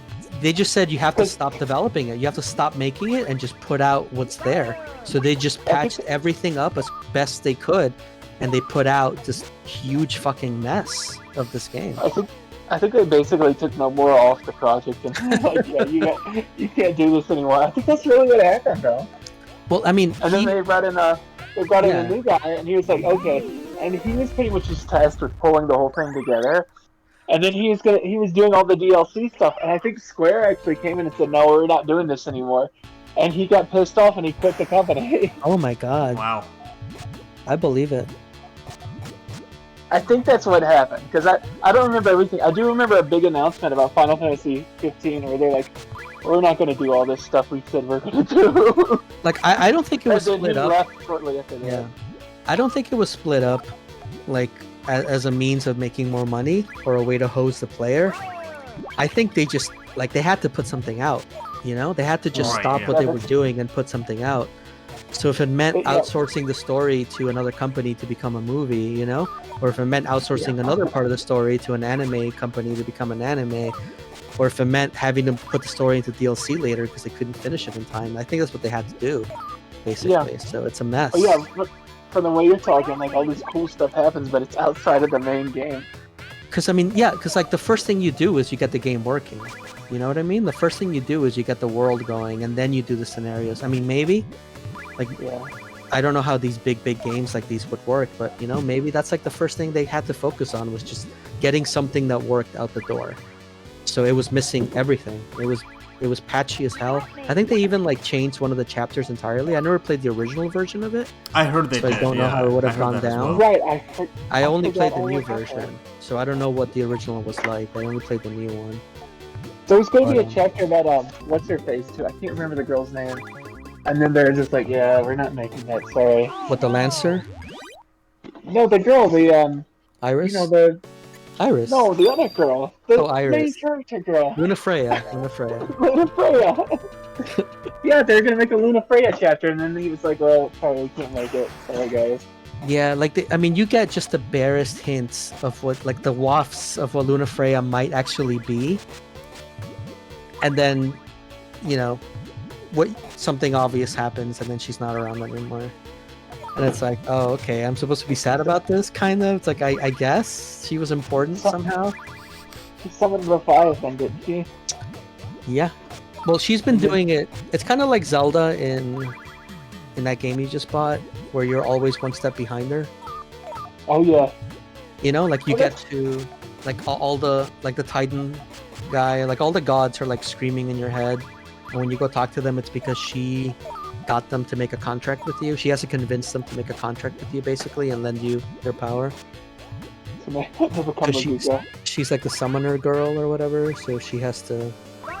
And then Leviathan's like, no way, man, I hate people. I hate you and I hate people, and I'm not gonna do it. I'm not gonna fight with you. And Kill that's you. like the giant scene, which is cool. That's a really cool setup. Is Leviathan being like, I'm not gonna be your summon, and then you have to step in and fight him. But even Wow, the that's fight was not kill fun. Like Luna even the Freya. fight was kind of shitty. I'm And sorry. then they added like superpower mode later, where you just use your ring to kill everything. Like they added like another. I barely remember that. Did you play before that? Before they like you have to go talk to a statue somewhere, and you get like a ring I don't upgrade, remember. and it lets you use like this overdrive thing that just kills everything. I played the entire game. Well, the original entire game. Wait, are So we? I don't know. We're talking about I Final don't know Fantasy what still, right? Yeah, 15. Okay. It's There's a lot about Final Fantasy XIV. Oh my god, that could be a giant episode, but I don't know if Nick would ever play it. Oh god, I don't know if I have it Like in my me. save file is like 100 hours. Like it's not a short Yeah, game if you're doing I have a stuff. But 100 it's hour not. save file. Well, the thing was, I kind of enjoyed just like driving around this stupid world. Oh yeah, I did too. I mean, there is an enjoyable aspect to it. Like there's parts of it that are fun. Like obviously, I'm not going to spend the 100 hours playing something I hate. Like I say Fighting it's the bad, and I stand behind that. It is a bad game, but there's still some Fighting the fun to be behemoth. had in the things you do. You know what I mean? Like Like obviously, the behemoth fight was really fun. it was. There were a few fights where they felt like you had to actually be involved, but just the way that combat, like I don't know, it's so weird. It's like you hold a button, you don't even like tap out your combos, you just hold the button and he just attacks. Like it's I can't get used to that. It's so strange. And like you hold a button and he just dodges until you stop holding the button. It's just so weird. There are some timing specific stuff that's fun though, but I just don't like holding a button. Like I don't think that's good at all. Yeah, maybe it was a bad game. I don't know. It's just like I feel like there's a potential for a good game in there. I just don't think it was made well. I think they ran out of time. I think the project was way over budget, way over time. I think they Yeah. just put out what they Oh, had of course to. it was. They just put out what they had to because It was in someone had shambles. to step in and stop it. Just be like, stop this, and just put I think- something out. I think Type Zero had the same Really? fate where like they were Nomura was just pushing it on forever or something, and then same guy had to step in and Oh stop my it. god. So is this all Nomura's fault? That Final Fantasy Yes. 13? I mean, not 13, It is but Kingdom Nomura's Hearts fault. 3? All of it? Yeah, all of it. So wait, I don't know why what he's was still wrong working with for the company. But what was wrong with It Kingdom was, Hearts just, 3? it was in development. It was in development forever. Okay, That was just it. that. Yeah. Okay. Yeah. But I feel like the end result of Kingdom Hearts 3 is much better than the end result of Final Fantasy 15. Okay. oh, Well, yeah, I think they made I mean it's very much a PlayStation 2 game on your PlayStation 4. right. which Like is it tells you a lot right there about how long it was in development. like it has this weird feel to it where it feels like you're playing a PS2 game. Like it's hard to describe, but I still really liked it. So I'm happy that they made something. It looks gorgeous. It plays really well. It's a lot of fun to play. Mhm. Like it's and like they do the Disney World so much better than they've done them before. I think, like when you're like in the like it looks like it. Like the graphics are so good. Like oh my god, it looks so I nice. remember people making a big deal about Toy Story World. Yeah, Toy Story World is really cool. Like it's like it fits the theme of the world. You don't like you're like in a mall, so you're tiny but you're in a mall, or you're tiny but you're on the street. Like it's really cool looking. I like it a lot. Yeah, I like Kingdom Hearts 3. It's not the best Kingdom Hearts, but for a troubled project, it ended up being way better than I expected it to be. Well, because Kingdom Hearts 3 was, I mean, it was in development for, at the very least, PS3, wasn't it? Yeah.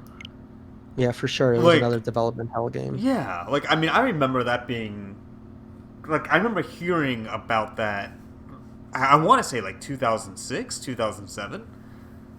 So, I mean, I feel like it was in development for at the very least 10 years, but... Like Final Fantasy 15. Like Final Fantasy 15, I guess. All because of Nomura. What was... I think they had to scrap Final Fantasy 15 a couple times too. It was supposed to have a much more complicated story. Well, wasn't 15 originally a sequel to 13? Yeah. Like, it was in like the same universe. But It was like Fabulous- another continent in the same whatever. world, I think. right. Fabulous Maxi, whatever the hell it was.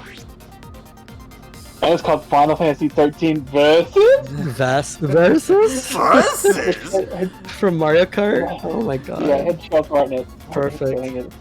Well, yeah, because I thought that Final Fantasy 13 Versus? was Final Fantasy God, what the hell is the name of it? You just mentioned it a moment ago. Final Fantasy 13? 15? 14? Is there a number? It was the Vita one.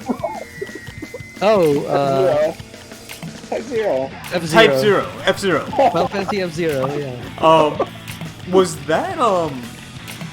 Was that because I know that was originally a Final Fantasy 13 game. Did that still have anything to do with 13, or did they just branch it off into its own thing?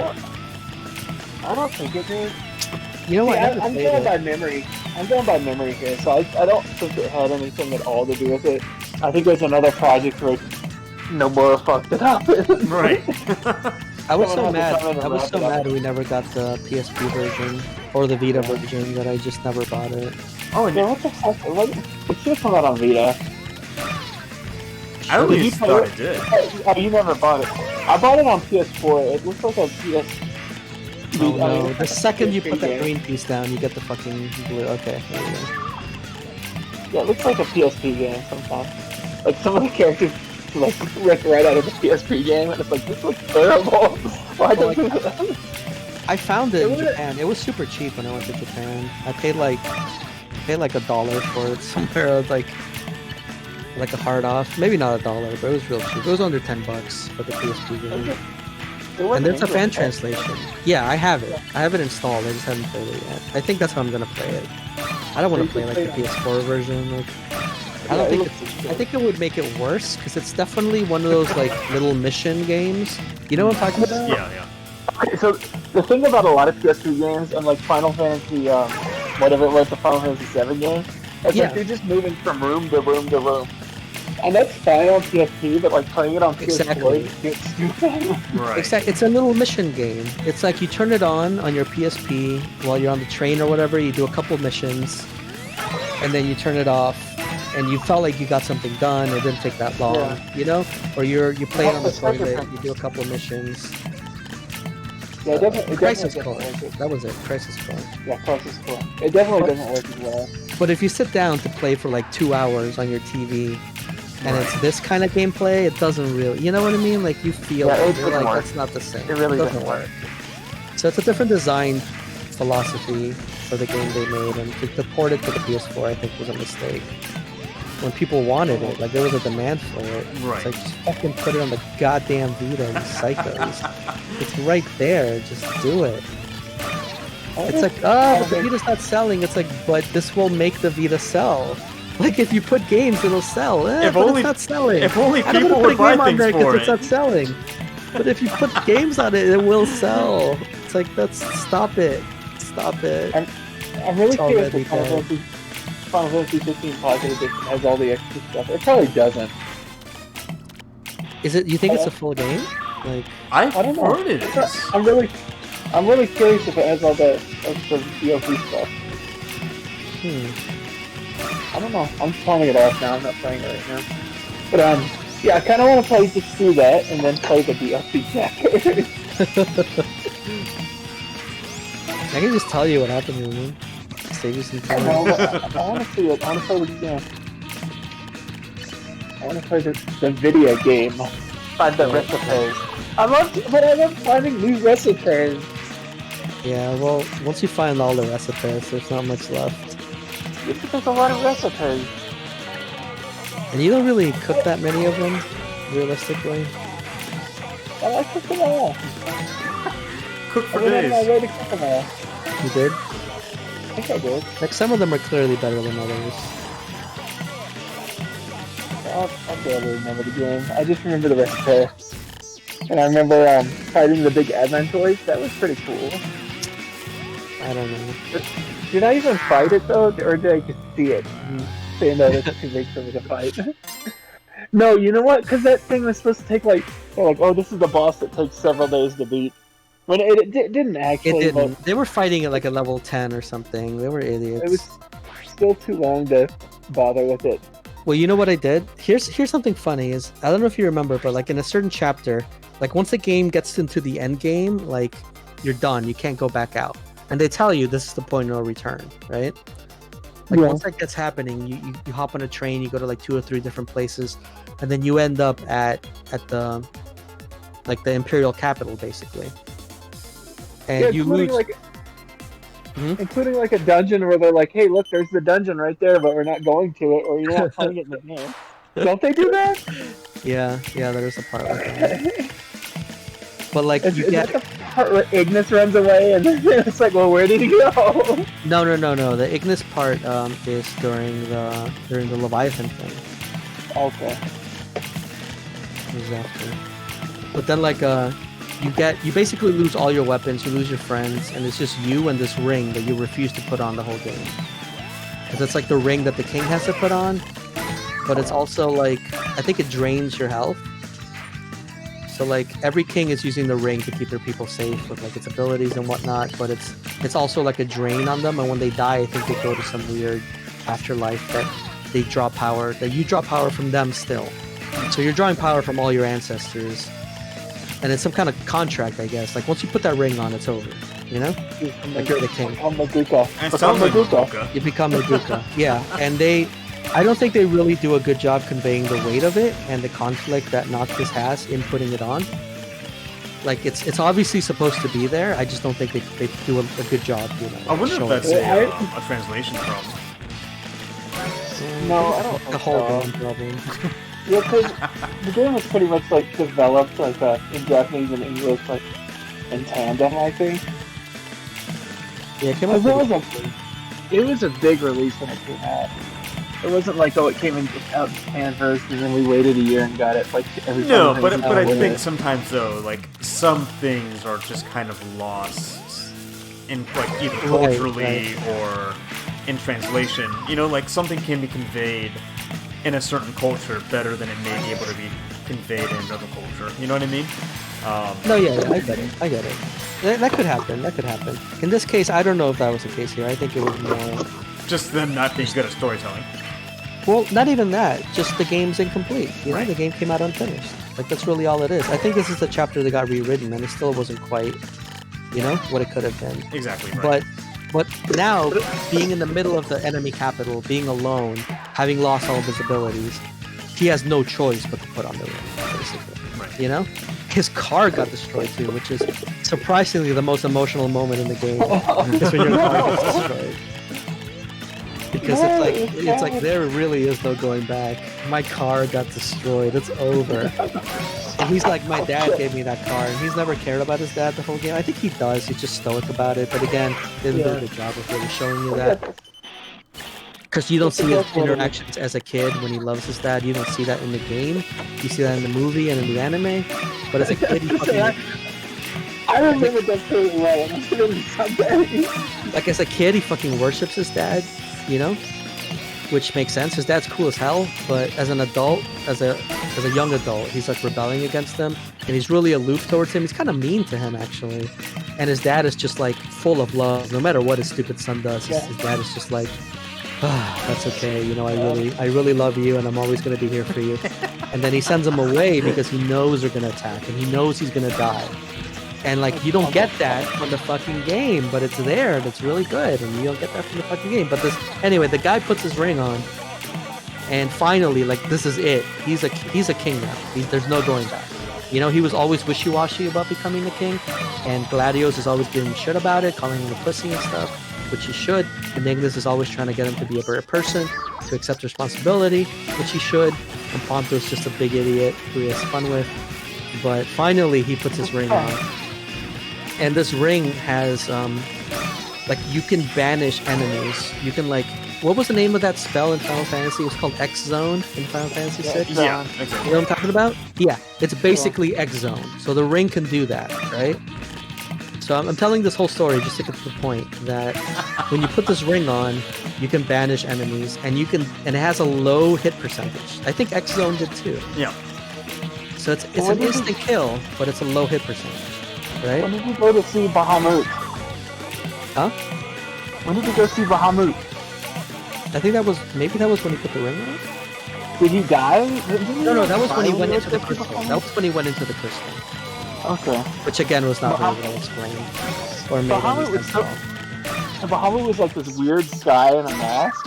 Yeah. It wasn't a dragon this time. It was like this really bizarre looking thing. It was kind of cool.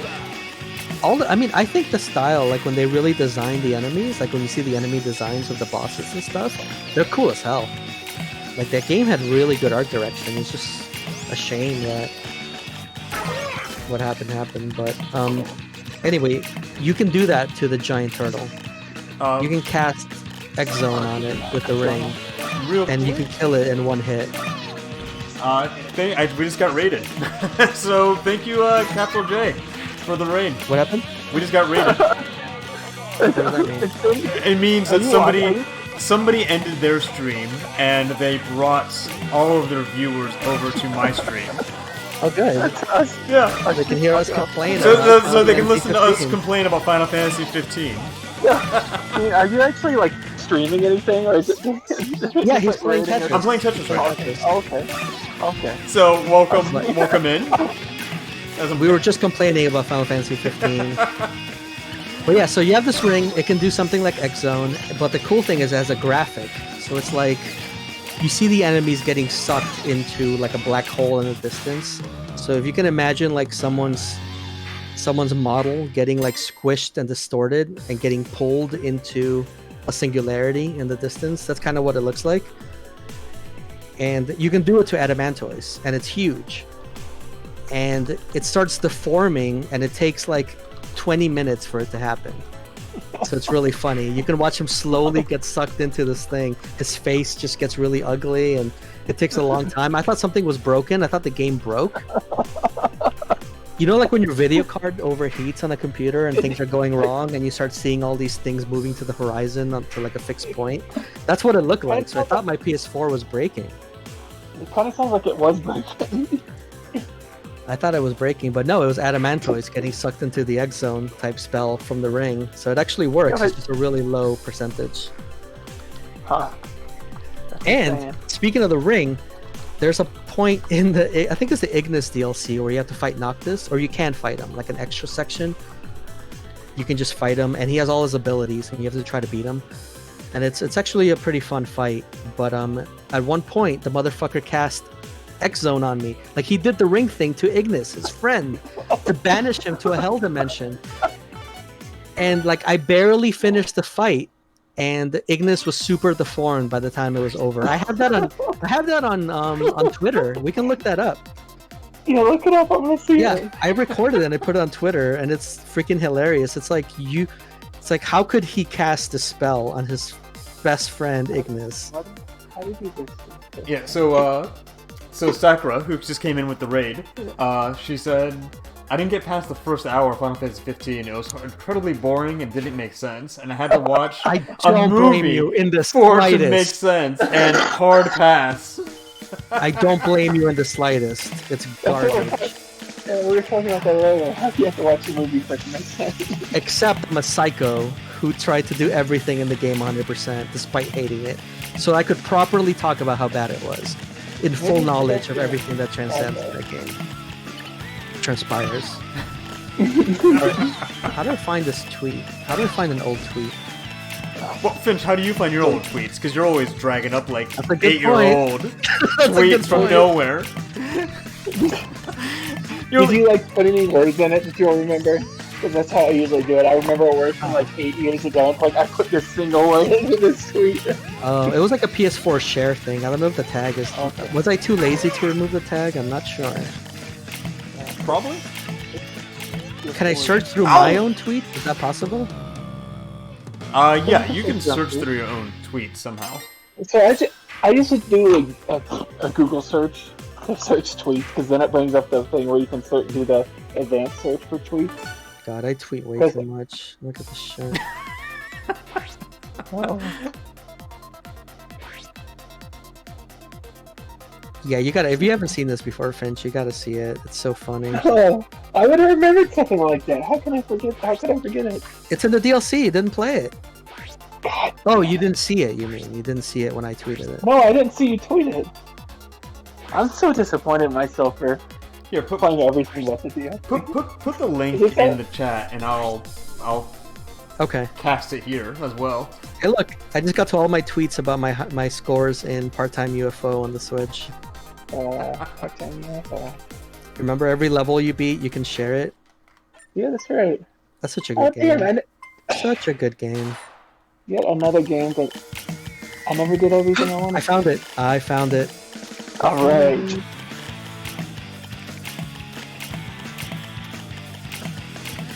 Hataraku UFO. It's a Hataraku UFO. See, right now, I'm just like cleaning. Guys, Finch, get there. this I work. posted it. You tweeted it? Okay, I'm going. Try to find my computer. Second. Oh, you posted it in the Twitch chat. Okay.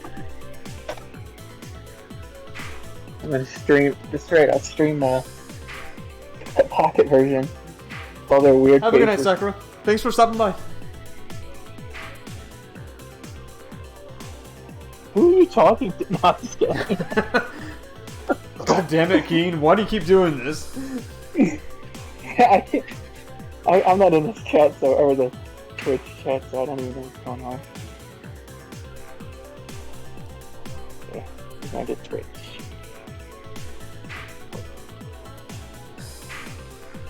God damn it, come on. Let me see if I can get Hold this over here. Twitch. He looks so ridiculous.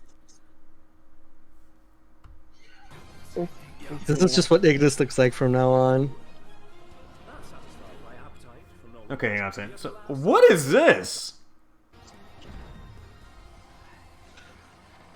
Is this what you're talking about? Oh, it's amazing!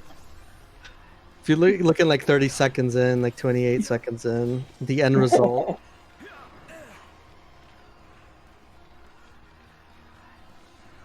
Oh, weird. I'm getting this Is that lag on the supposed to Twitch happen? channel. Yeah, it's like you're getting sucked into the X Zone thing, and after a certain amount of time, you're dead. Like it's over. So if I hadn't finished the fight, then I think he would have disappeared into it, Okay. and I would have died basically. But instead, you just came out of it like incredibly distorted. Right. So you look like a mix between Slender Man and Jack Skellington. Jack Skellington is what I was thinking. Yeah, perfect. Oh, that is bizarre. Now, I don't know why he would use that in mock combat with his best dear friend of the last 15 years. He wants to murder his friend. He doesn't want to murder his friend. He wants to send him to the hell dimension. He's like, I almost lost this mock fight. Let me send you to a hell dimension before I let that happen. Oh, that's horrific. Wow. I wish I recorded that Mantoys because he looked ridiculous too. Like his face was stretching out into the distance. And then he just disappeared. He just went bloop, and it was over. And I was like, "Oh, I won! I did it!"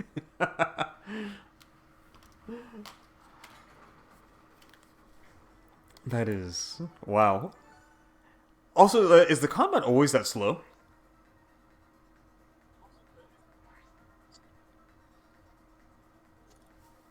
No. I think something's going on there. I think he cast something on me. Okay. Normally it's pretty fast, and Ignis gets an ability where like you can. I think actually Noctis gets it too. You can bounce back from taking damage and get the damage replenished if you recover in time. So like if you get hit by something, you push a button before you fall, and you like flip out of the fall and you get your health back. That's pretty much how you beat Noctis in this. You keep getting hit and recovering your health with good timing.